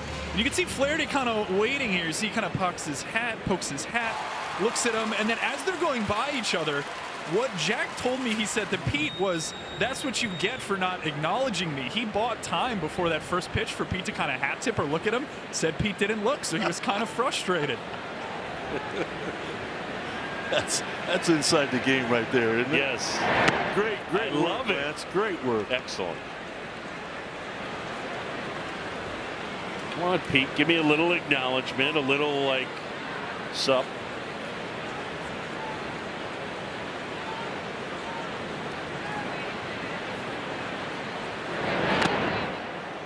And Suzuki fouls that one off. 2-1 on Seiya, who has walked 3 times tonight. Luke, that's a question I've never asked the Cubs manager, Craig Counsell. When's it too many? When do you have too many runs to not run? Up the middle, Torres on the bounce, and they turn it into 2. I don't think he has a fixed answer. I think it depends on the night. I think it depends on whether the wind's blowing out, blowing in. whether it changes. I don't think he would have a set number for you. And right along with that, you watch the game. Okay, you like what your starting pitcher's doing right now. It's not like you've had to get in the bullpen and you don't know what you're going to have left. That was a really frustrating part for me last night. Not scoring that run in the ninth inning was the back end of the bullpen, whatever that you want to call it now, with the guys that you trust with the lead, had already pitched. I mean, it's like you got to get it over with. You got to end it right there. Didn't happen. But a lot of good things are happening tonight. 9-0. Bregman at the plate, hit by a pitch. He's flied out, and he is popped out.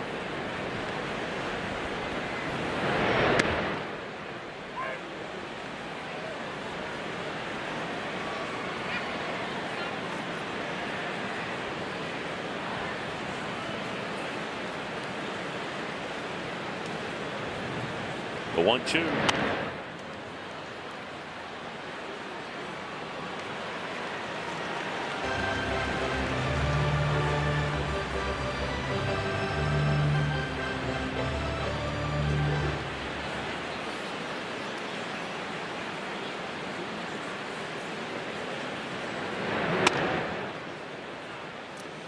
As you know, Boo got called Dusty Baker this spring.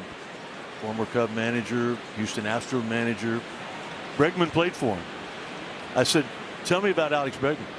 He goes, two things. I love him, and he will make everybody better. I was like, what do you mean? He goes, he's more into the team than he is himself. And I know Lance was talking about this, how he's into videos. And I remember in spring training, he not only watched his video of his at-bats, but he was sitting with everybody else talking about him. Well, he loves talking hitting. There's no question. Bounce towards the hole. Flag down. Lee throw to first, and well done. How-Yu Lee handles that chance very nicely. Conforto off the bench, 2-run homer, 9-0.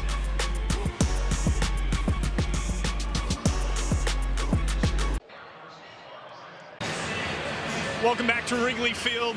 The Cubs are up big right now, 9-0 over the Tigers as we head to the top of the 6th inning. We wanted to extend a big congratulations to Libertyville High School. They actually won the IHSA Class 4A state title, on June 13th. They secured back-to-back state championships by defeating Park Ridge, Maine South 7-6 in 8 innings. Here they are pregame. The Libertyville Wildcats stage a massive comeback after trailing 5-2, tying the game in the 6th inning before winning it in extras. Carson Holmes delivered the game-winning RBI single, and Madden Kotz closed out the victory on the mound. Congratulations to them. I was actually walking into the stadium, ran into who is the head coach on the left, Matt Thompson, and Dan Goris on the right, the pitching coach of the team. So big congratulations to them. Peterson handles the chance. Rogers retired. And 1 up and 1 down. Sup, did you ever win a state baseball championship? Lost the championship, 1-0. Ooh. Yeah. Ouch. We got to it our senior year. Yeah. Won the Babe Ruth National Championship. National championship. Yeah. And where was that played? The first we went back to back. We didn't win back to back, but we went to back to the other. One was in the regional was in Ottumwa, Iowa, and then somewhere in North. Boog, I'm 70 years old. I mean, I can tell you it was 1973 and 74. Okay. And our little team was from Sugar Creek, Missouri. And by the team winning the national championship, guess what? Sugar Creek got a dot on the map. Love it.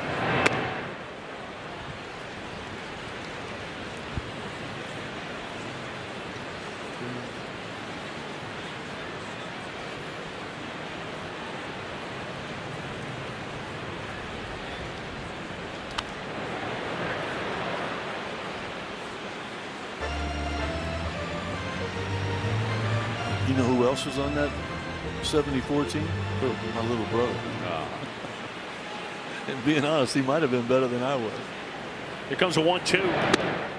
See you later. Gleyber Torres down on strikes, and there's 2 away. All right, well, you know, people find different ways to get motivated.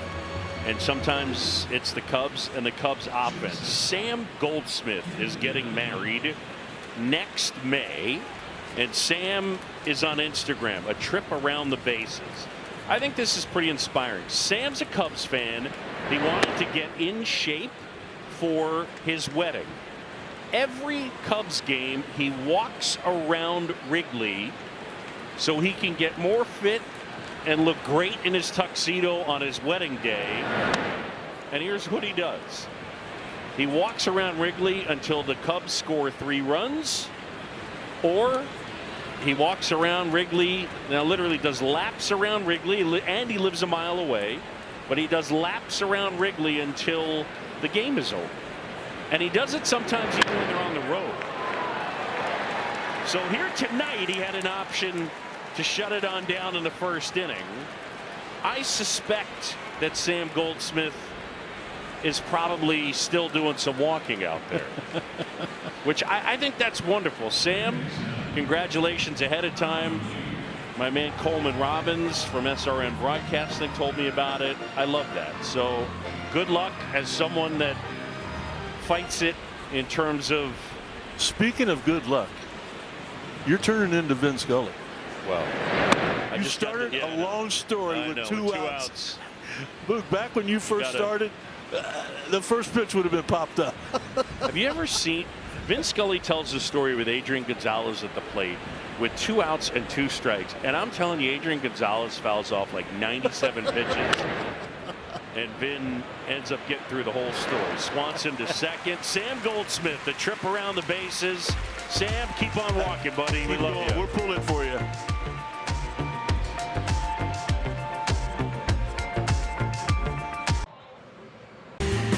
Well, I love this. Jeremy saying to Chelsea, oh, thanks for making my dad feel so welcome, Marquis, and for your kind words, Chelsea.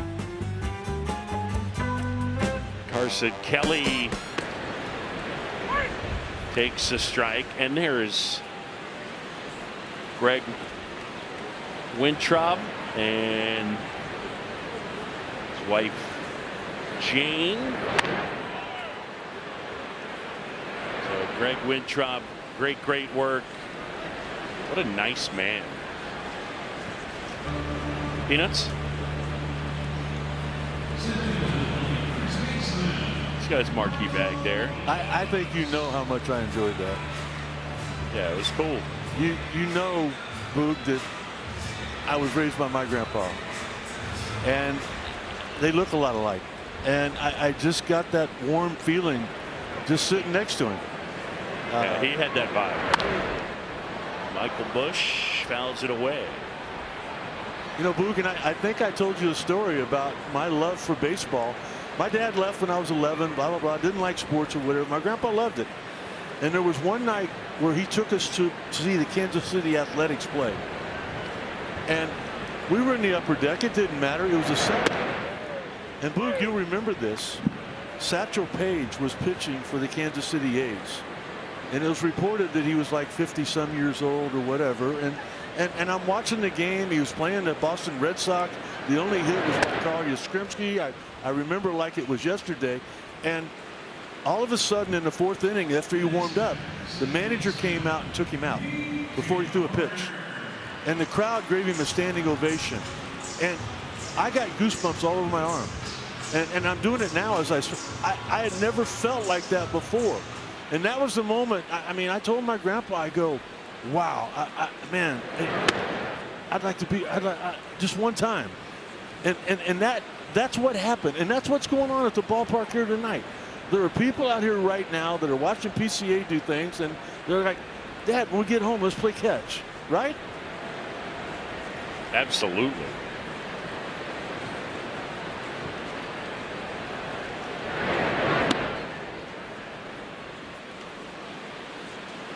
There he is.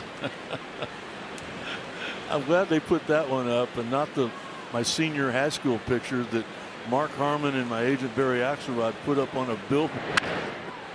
Hit it drive right field, and it's caught.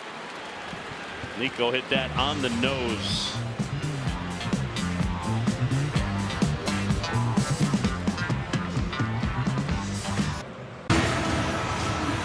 And Chicago Cubs baseball is presented by Fast Play from the Illinois Lottery. Download the Illinois Lottery app to play today.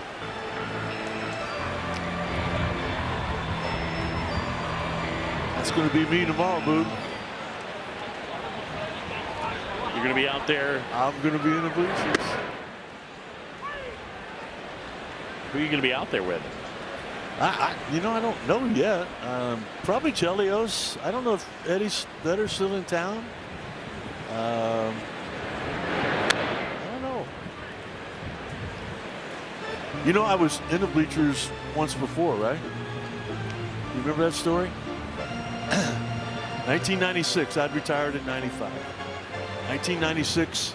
All of my friends in Kansas City, Tim Grunhard of the Chiefs, everybody, they wanted to come to opening day and sit in the bleachers. Rhino had retired. The Rhino come out of retirement. And we're sitting in the front row in the bleachers, and I don't even remember who won or whatever. We get done, we go over to Murphy's, and we're all having beers and everything. And all of a sudden, Dan Patrick on SportsCenter starts it off with opening day. We're at Wrigley Field. And everybody comes running in. We're all watching on TV. And Dan Patrick goes, 2 former Cub greats return to Wrigley. And they show Rhino hitting like a double in the gap. And they show me with the biggest beer in my hand. Chugging. That's appropriate right there. Oh, Dan's been a great friend for forever. That was a funny moment. 1-2, pitch to Dan.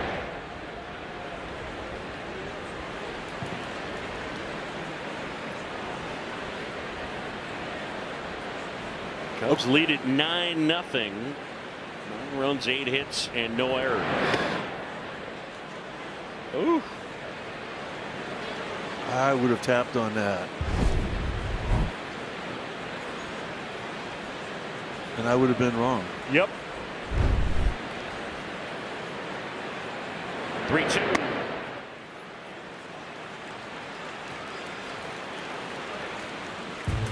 The 2026 Nissan Frontier, with Ward's most awarded V6 engine in the last 30 years. Nissan, Consumer Guide's most awarded brand 5 years in a row. Get 0% APR for 60 months on select Frontier trims. Riley Green will stand in as the Cubs lead it 9-0.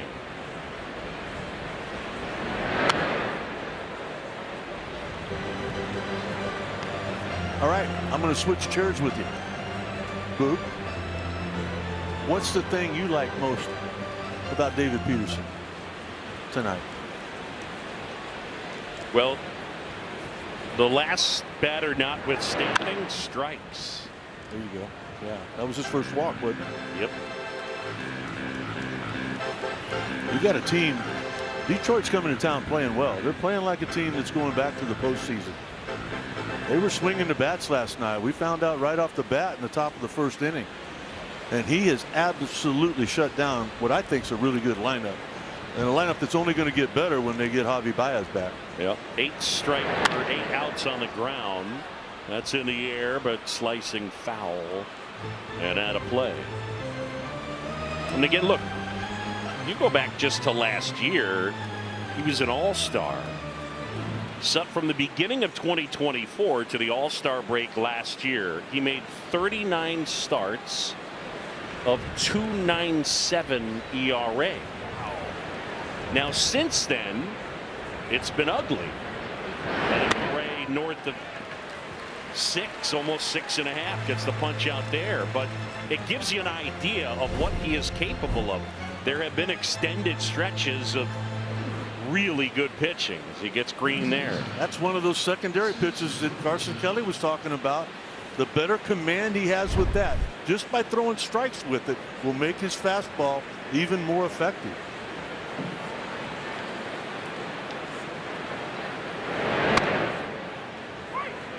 First one in there to Torkelson. You know, you're exactly right. He was 10-3 in 2024 with an ERA under 3. And then he had 9 wins in 2025, as you said, when he was an all-star. I asked Matthew Boyd before the game in the clubhouse. I said, tell me about Peterson. Have you ever met him before? He said, yeah. that All-Star game. We were both there. You had an Oregon Duck and you had an Oregon State guy there. A Beaver. That's right. Beaver and a Duck. Makes me think of Darwin Barney. He was a Beaver. He was, yeah. Won a championship or maybe 2.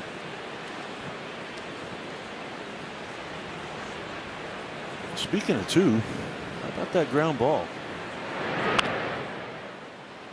Foul towards first. Boyd, who went to that All-Star game last year, and he had the pleasure of lockering between Chris Sale and Clayton Kershaw. Those were his locker mates. That's pretty cool. If he could have chosen where he set that probably would have been. That's it right there. Look out, people. Lance, everybody okay down there? The heck's wellness check, Lance. All right, I'm all right. I'm doing wellness check. We're good. We all dodged it. Maley save you? Who came up with that? I think it was Alcantara picked that up, maybe. Alcantara did. All right. Here it comes. And look out. Bang. No problem. That's scary. That didn't miss him by much.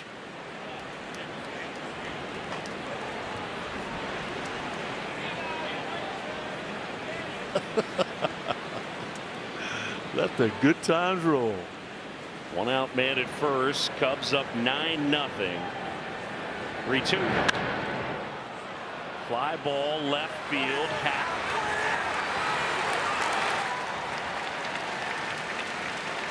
And there's 2 away. Cub fans, visit Cubs Trending inside the Marquee Sports app for all the top highlights, interviews, and must-watch moments all season long. Presented by Jeff Vukovich, your nationwide insurance agent.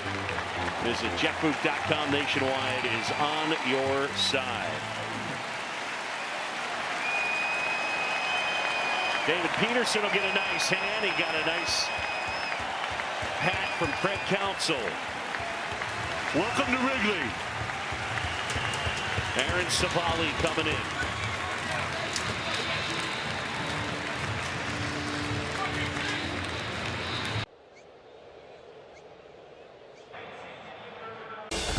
Now it's time for our Morzola Razor replay. Take a look at David Peterson tonight. We know what happened the last time he took the mound at Wrigley. It wasn't a good one. In fact, it was kind of one of his third bad one, but he completely turned it around tonight.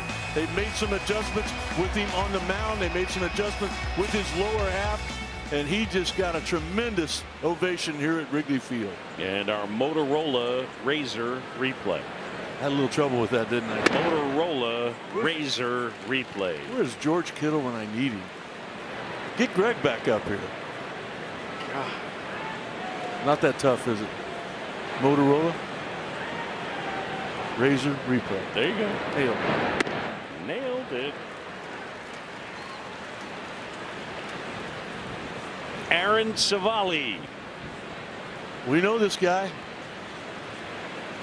He's been really good in the past. Tommy Hotovy, your staff, get to work, get him back to where he needs to be, like you did with Peterson tonight.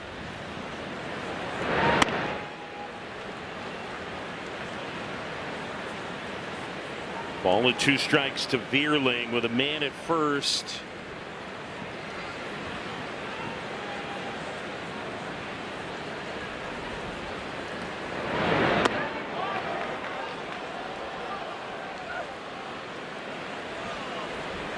And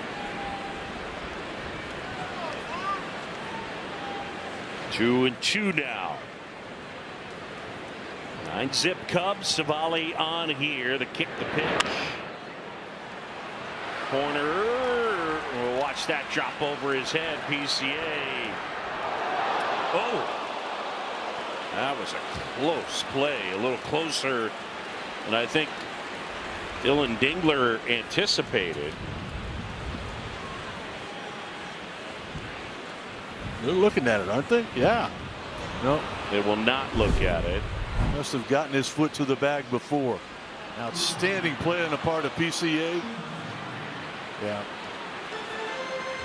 Ooh.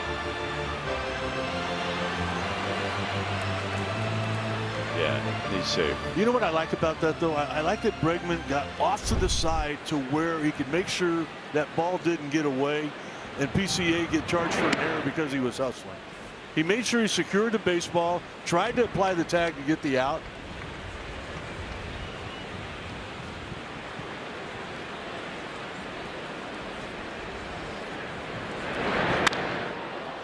Algieri hits it well out towards left center. PCA on the run. Oh, you got to be kidding me. He is unbelievable.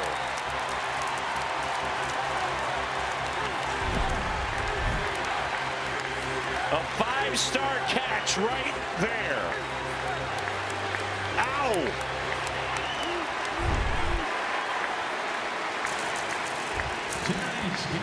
No one like him. 7th inning stretch brought to you by Budweiser. For 150 years, this Bud's for you. And Zay number 2.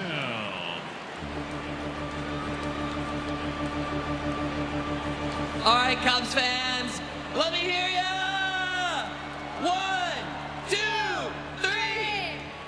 Take me out to the ball game. Take me out to the crowd. Buy me some peanuts and Cracker Jacks. I don't care if I never get back, 'cause it's root for the Cubbies. If they don't win, it's a shame. For it's 1, 2, 3 strikes, you're out at the old ball game.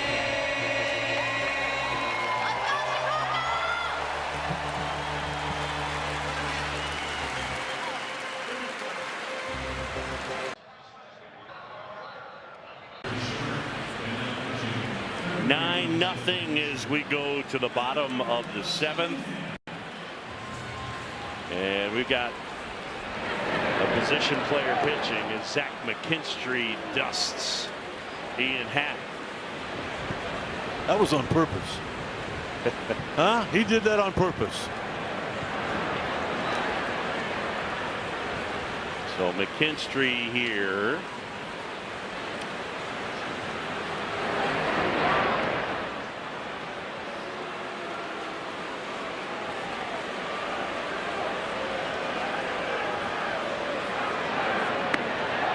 And he misses outside and he walked him.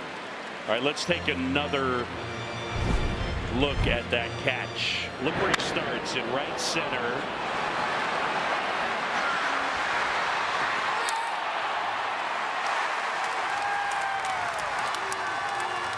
Boog, I first came to Wrigley Field, I think, before you were born.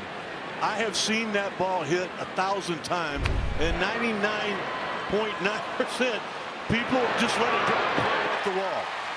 It's 9-0. We're okay. You don't have to make that play. You don't have to take that chance. Pete Crow Armstrong does. I mean, that wall don't move. The ivy can hurt if you get stuck in it. He doesn't care. That's just the best defender on the planet, right? Yeah. Wow. There's no one like him.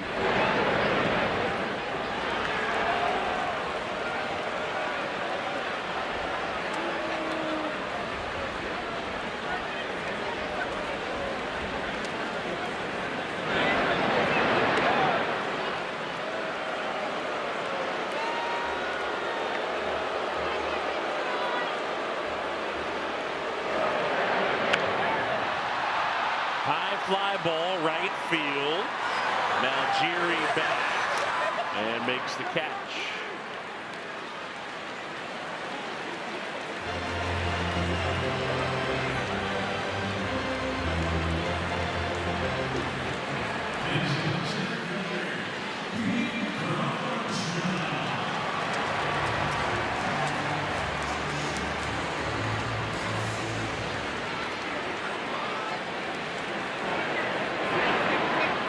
Can I be cranky pants for a second?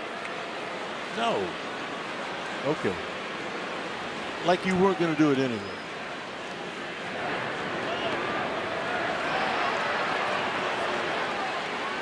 Go ahead. I hate this.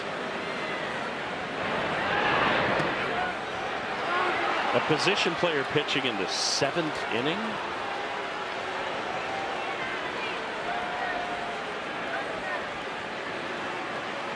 Well, they had to go to the bullpen in the first. I get you. The competition has ceased, though. Like this.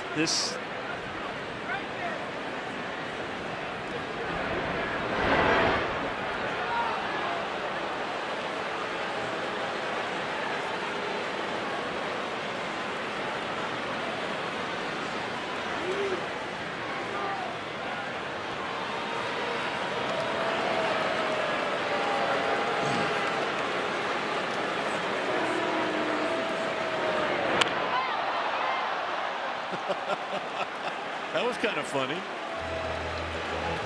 That was 81 miles an hour.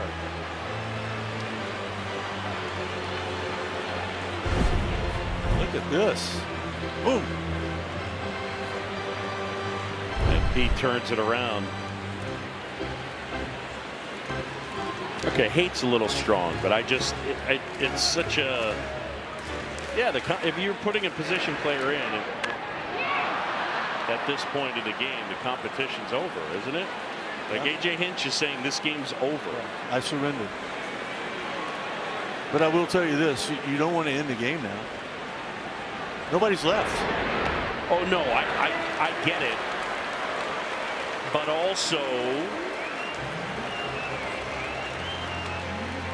I would guess that if you asked both managers if they could push a plunger to end the game right now, they both would. Yeah, but ask one of these 40,000. Totally, I completely understand.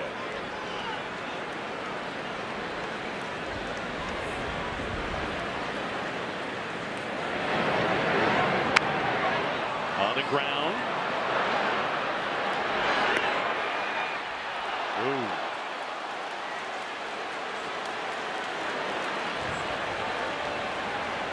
They're going to look at it. Yeah. And the Cubs will get a run. They're doing it for one reason. To get an RBI for their man. And you have to do it. Chicago's challenge now, call it first base. They're taking a second look. A second opinion is always a good idea. Get yours at Northwestern Medicine. Let's take a look with them. I got safe.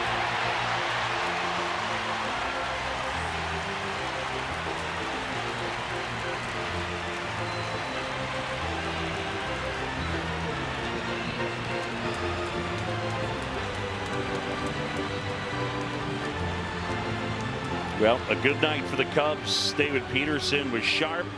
Cubs hung 6 on Framber Valdez. The call on the field is overturned. The runner is safe. Chicago will retain their challenge.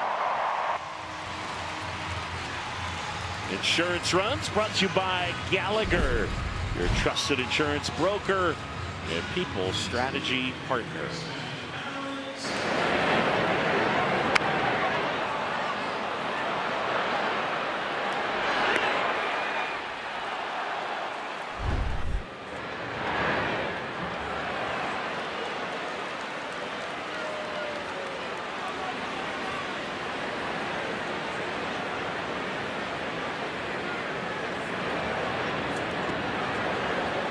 So let me ask you this. Why do you think this didn't happen more frequently when you played? Line drive, base hit, left field. Alex Bregman in to score is Dansby Swanson, and it's 11-0.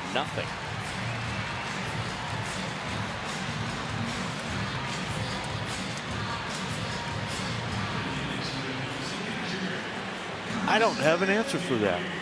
I don't know. It happened, and players would come in, but you know, I can remember a couple of times where I mentioned his name earlier, it turning into the Doug DeCenzo show.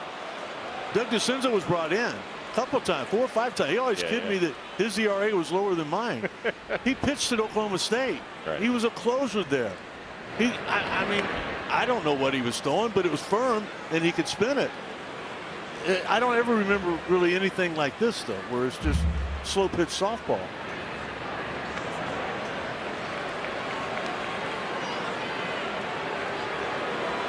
I would imagine for a position player, it's kind of a thrill to get to do it. I know as a pitcher, when I got to pinch hit, it was kind of an out-of-body kind of thing. Ethan Cooperson just told me that in 1984, in the entire major leagues, there were 6 instances of a position player pitching the entire season. Wow.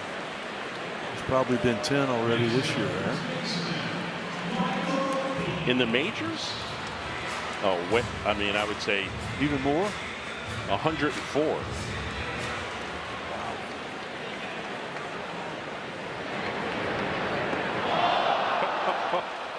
Whoa, 35 miles an hour. Michael Busch, just don't strain an oblique or anything.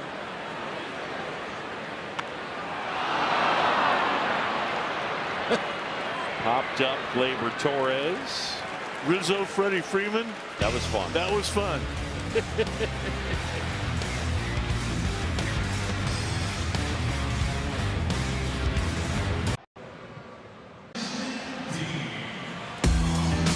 Time now for our game summary, and it is brought to you by Wintrust. 11-0. The news is all good. 6 in the first. David Peterson, 6 2/3 innings of shutout baseball. Good work.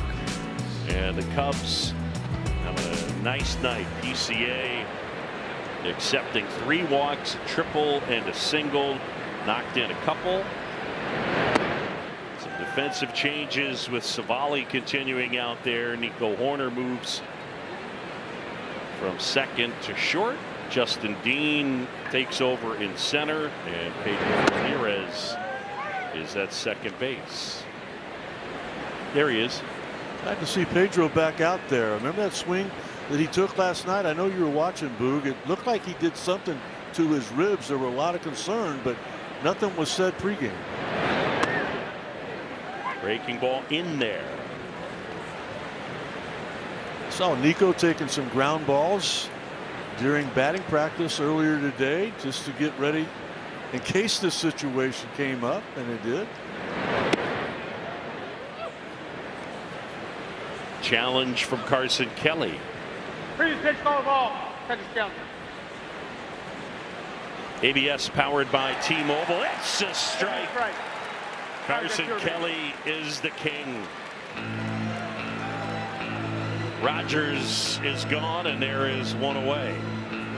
He is really good at it, isn't he? Mm-hmm.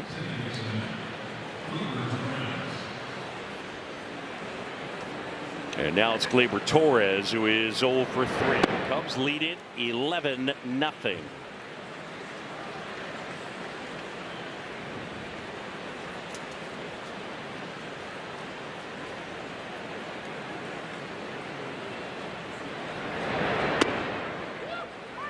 There's that curveball. You see Torres flinch on that? It was almost like a Justin Verlander breaking ball.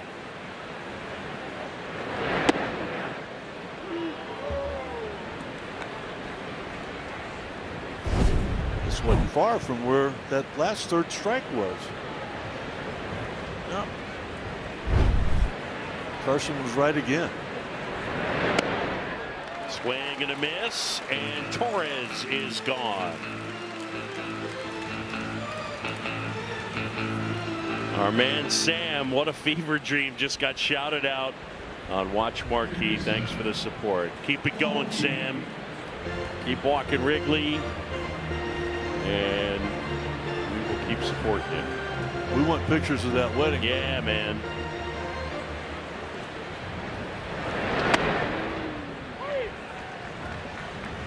What happens to these guys when they put the Cub uniform on? This doesn't look like anybody you would let go. This is overpowering. Get on the thumbs of Colt Keith. He can spin it. Tommy Ottovy telling me that Savali, he's got a 4-pitch, 5-pitch mix. Throw a couple of different changeups, curveball, cutter.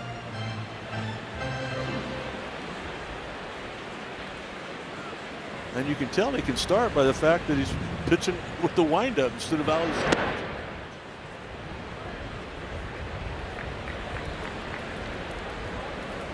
Tomorrow it'll be Cater Montero and Colin Ray.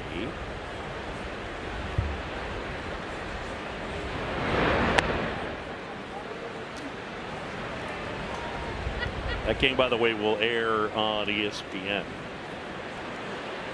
That's you and who? Eduardo Perez and Adam Ottavino and Buster Olney.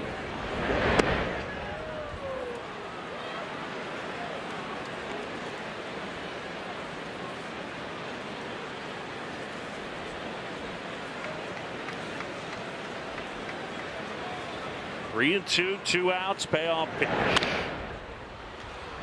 Fly ball left field. Pat makes the grab.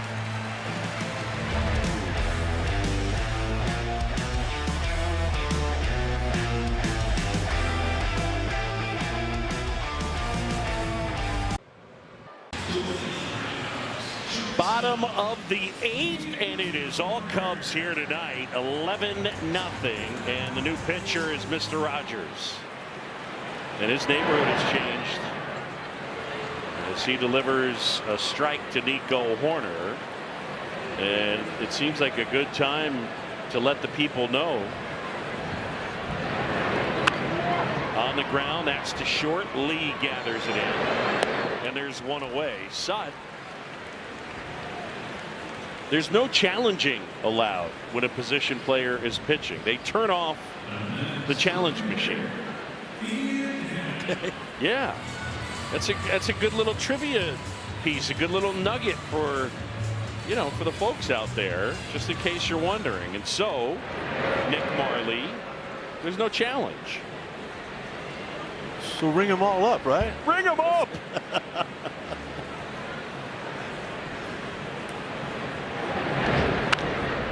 So I watched Mr. Rogers warm up. How was it? And he threw a little cutter. He gave the motions. And then he threw a little change up, a little two-seamer. And then he's got some gas in the tank if he wants it. There you go. I mean, not quite where Zach McKinstry was at 81, but in the neighborhood, 78. Oh. You think he crossed him up there? That was a knuckleball, I think. Was it? I think it might have been.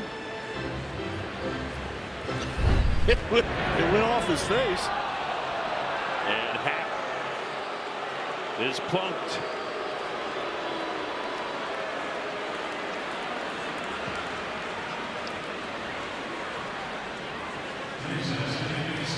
That pitch was 51 miles an hour.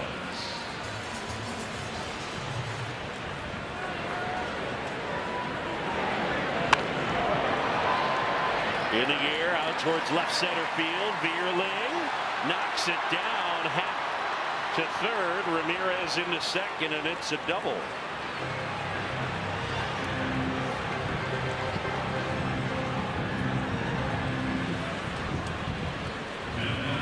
Now this double is brought to you by Elgin Hyundai, home of the 20-year and 200,000-mile warranty on every new car.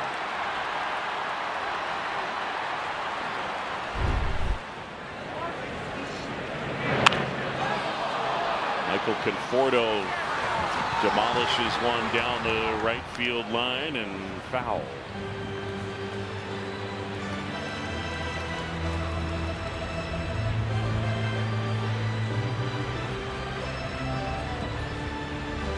I wonder if Jake Rogers had his own mitt, because some catchers might not have just a regular old position player mitt, right? That looks like one of the coaches, doesn't it? Yeah. That it looks really new. That's nothing that's been used. That is number 2 pencil type color right there. Remember the glove Koji Uehara War. It's sort of that. There it is. Yeah. Yeah. Good call there. Yeah.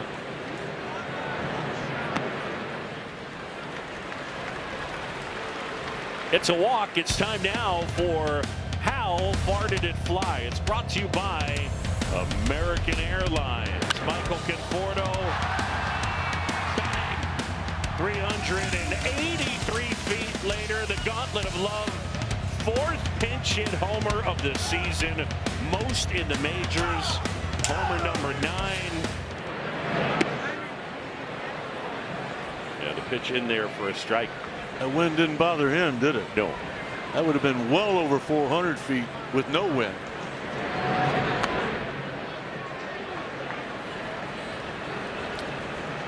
Huge game tomorrow.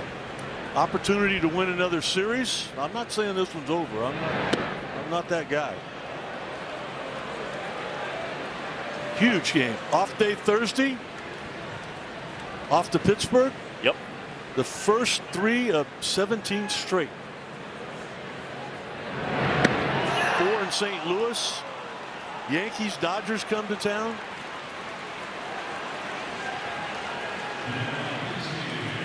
It's getting good, isn't it? That series in St. Louis. My eyes will be upon that. The eyes of Rick Sutcliffe will be upon That's right. St. Louis.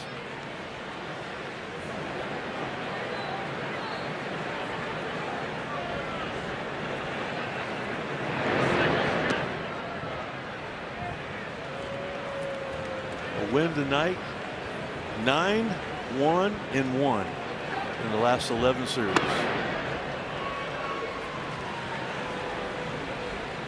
Piecing together a starting rotation, making some changes and adjustments with the back end of the bullpen.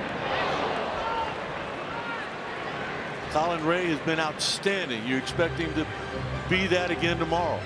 Matthew Boyd, Shota Imanaga locked in. Jamison Tyone back and healthy after a bumpy, top of the first inning. He settled down and was outstanding. Now you got David Peterson. All right, you're ready for that road trip.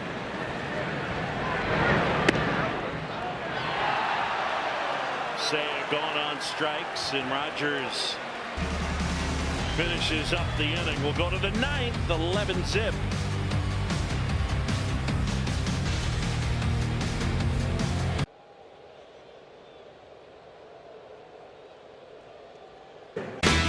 Well, after the Cubs-Cardinals game on Sunday, August 16th, joined 93 XRT personalities, the Lindberghers, and special guests at Metro just up the street from Wrigley for hometown celebration, a benefit for the Lindbramer Scholarship Fund. Get tickets today at metrochicago.com. And a base hit into center field for How You Lead. So again, after the Cubs-Cardinals game Sunday, August 16th, over at the Metro, and tickets available at metrochicago.com for the Lindbramer Scholars Fund.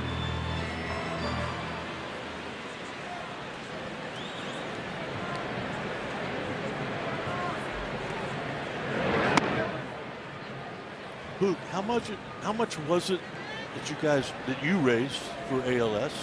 What was the final number on that?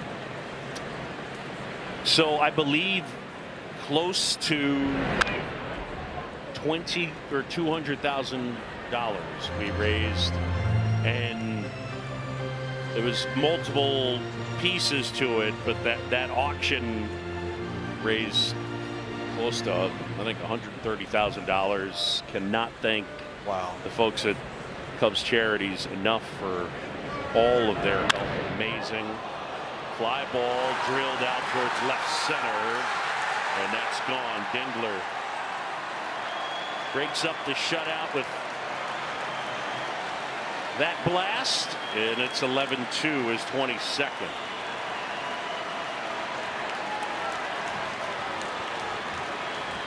Wow. It's kind of hard to think of a better catcher in baseball right now than the one the Tigers have. The power, the average, the RBIs. We saw his arm. We saw he can throw. Boog, you talked about how he can frame a pitch. I mean, that is as complete as a catcher can get.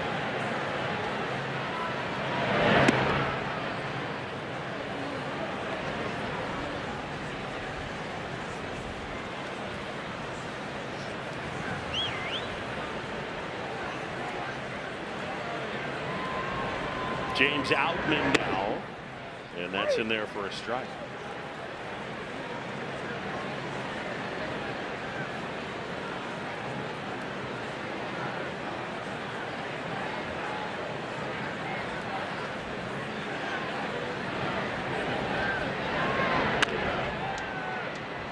Michael Bush scoops it up, and Savali touches. Well, the Cubs with 6 strikeouts tonight to help AbbVie's Striking Out Cancer Initiative. AbbVie, people, passion, possibilities.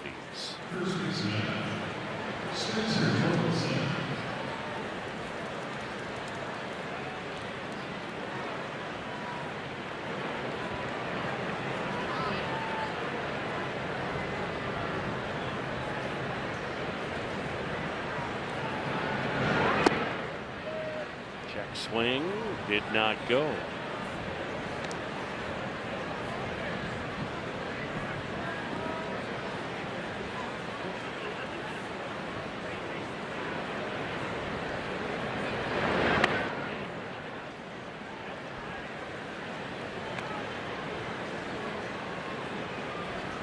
Wilson has flied out, grounded out, and flied out. Time called. New baseballs, please.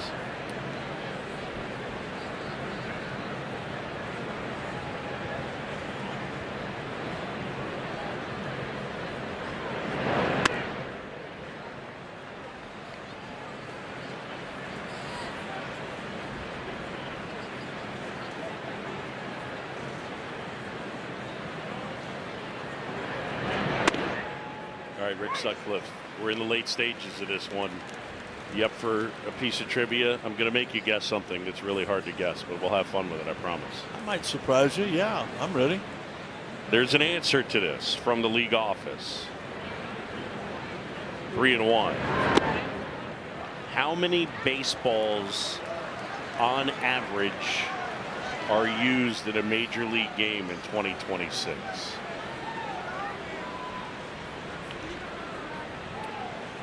$250. You got to cut it down. Really? Yeah. Way off? Yeah. 100. A little north of that. 145.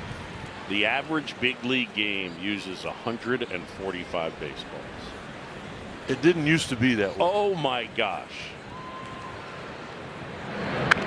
I mean, fly balls to the outfield get thrown out. Like, why?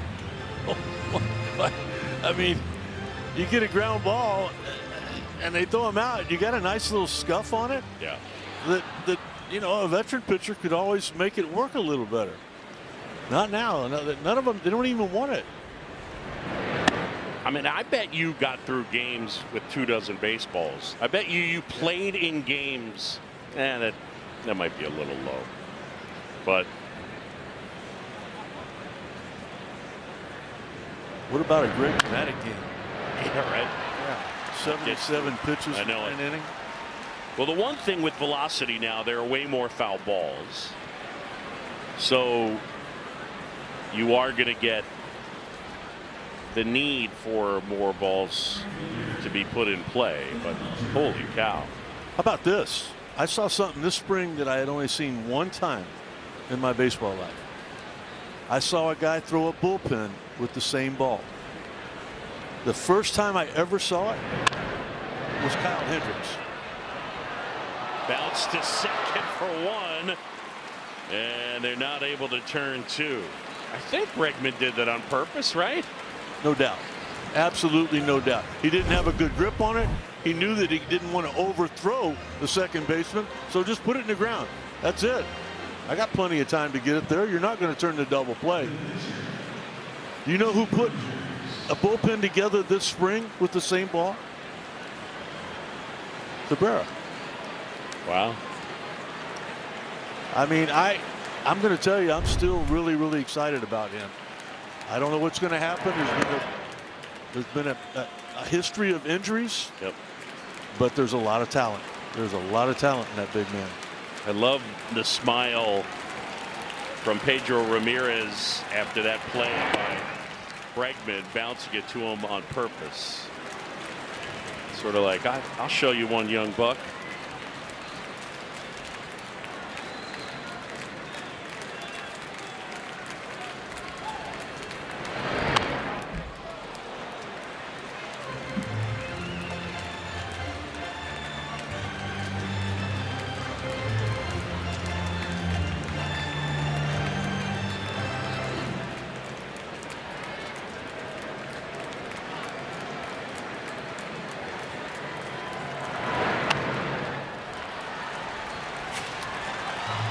Cup fans, this quality start is brought to you by National Car Rental. Speed, control, winning, confidence.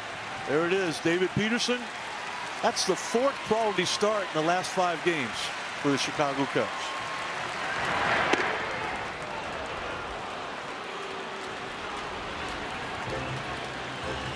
I thought you nailed that read, by the way. I stumbled a little. There was a minute that really, I want to say Motorola one more time.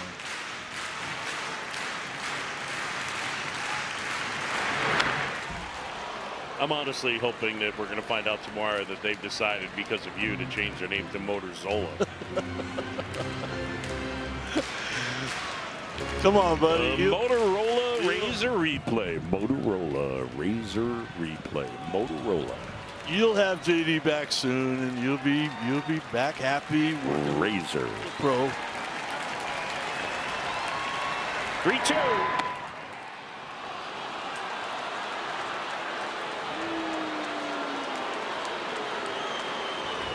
I mean, Nick, come on, ring him up. Who's getting hurt there? Here comes Tommy Hotovy. Nothing more, just to give him a breather. You okay? Everything all right? Let's throw a nice little breaking ball in the outer half, get a ground ball somewhere, and let's listen to that song.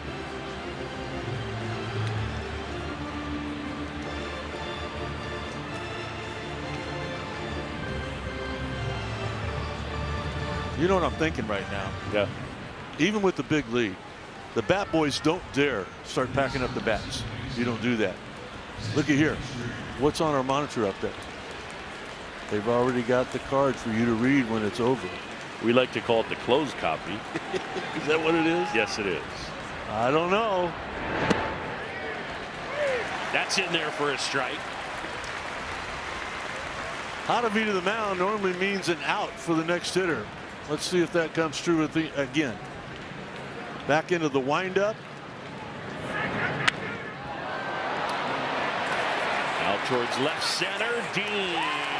Ball game. Cubs win. How about we sing the song? Baseball season's underway. Well, you better get ready for a brand new day. Hey, Chicago, what do you say? The Cubs are gonna win today. They're singing, go Cubs, go! Go Cubs, go! Hey, Chicago, what do you say? The Cubs are gonna win today. Go Cubs, go! Go Cubs, go! Hey, Chicago, what do you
Cubs win it 11-2.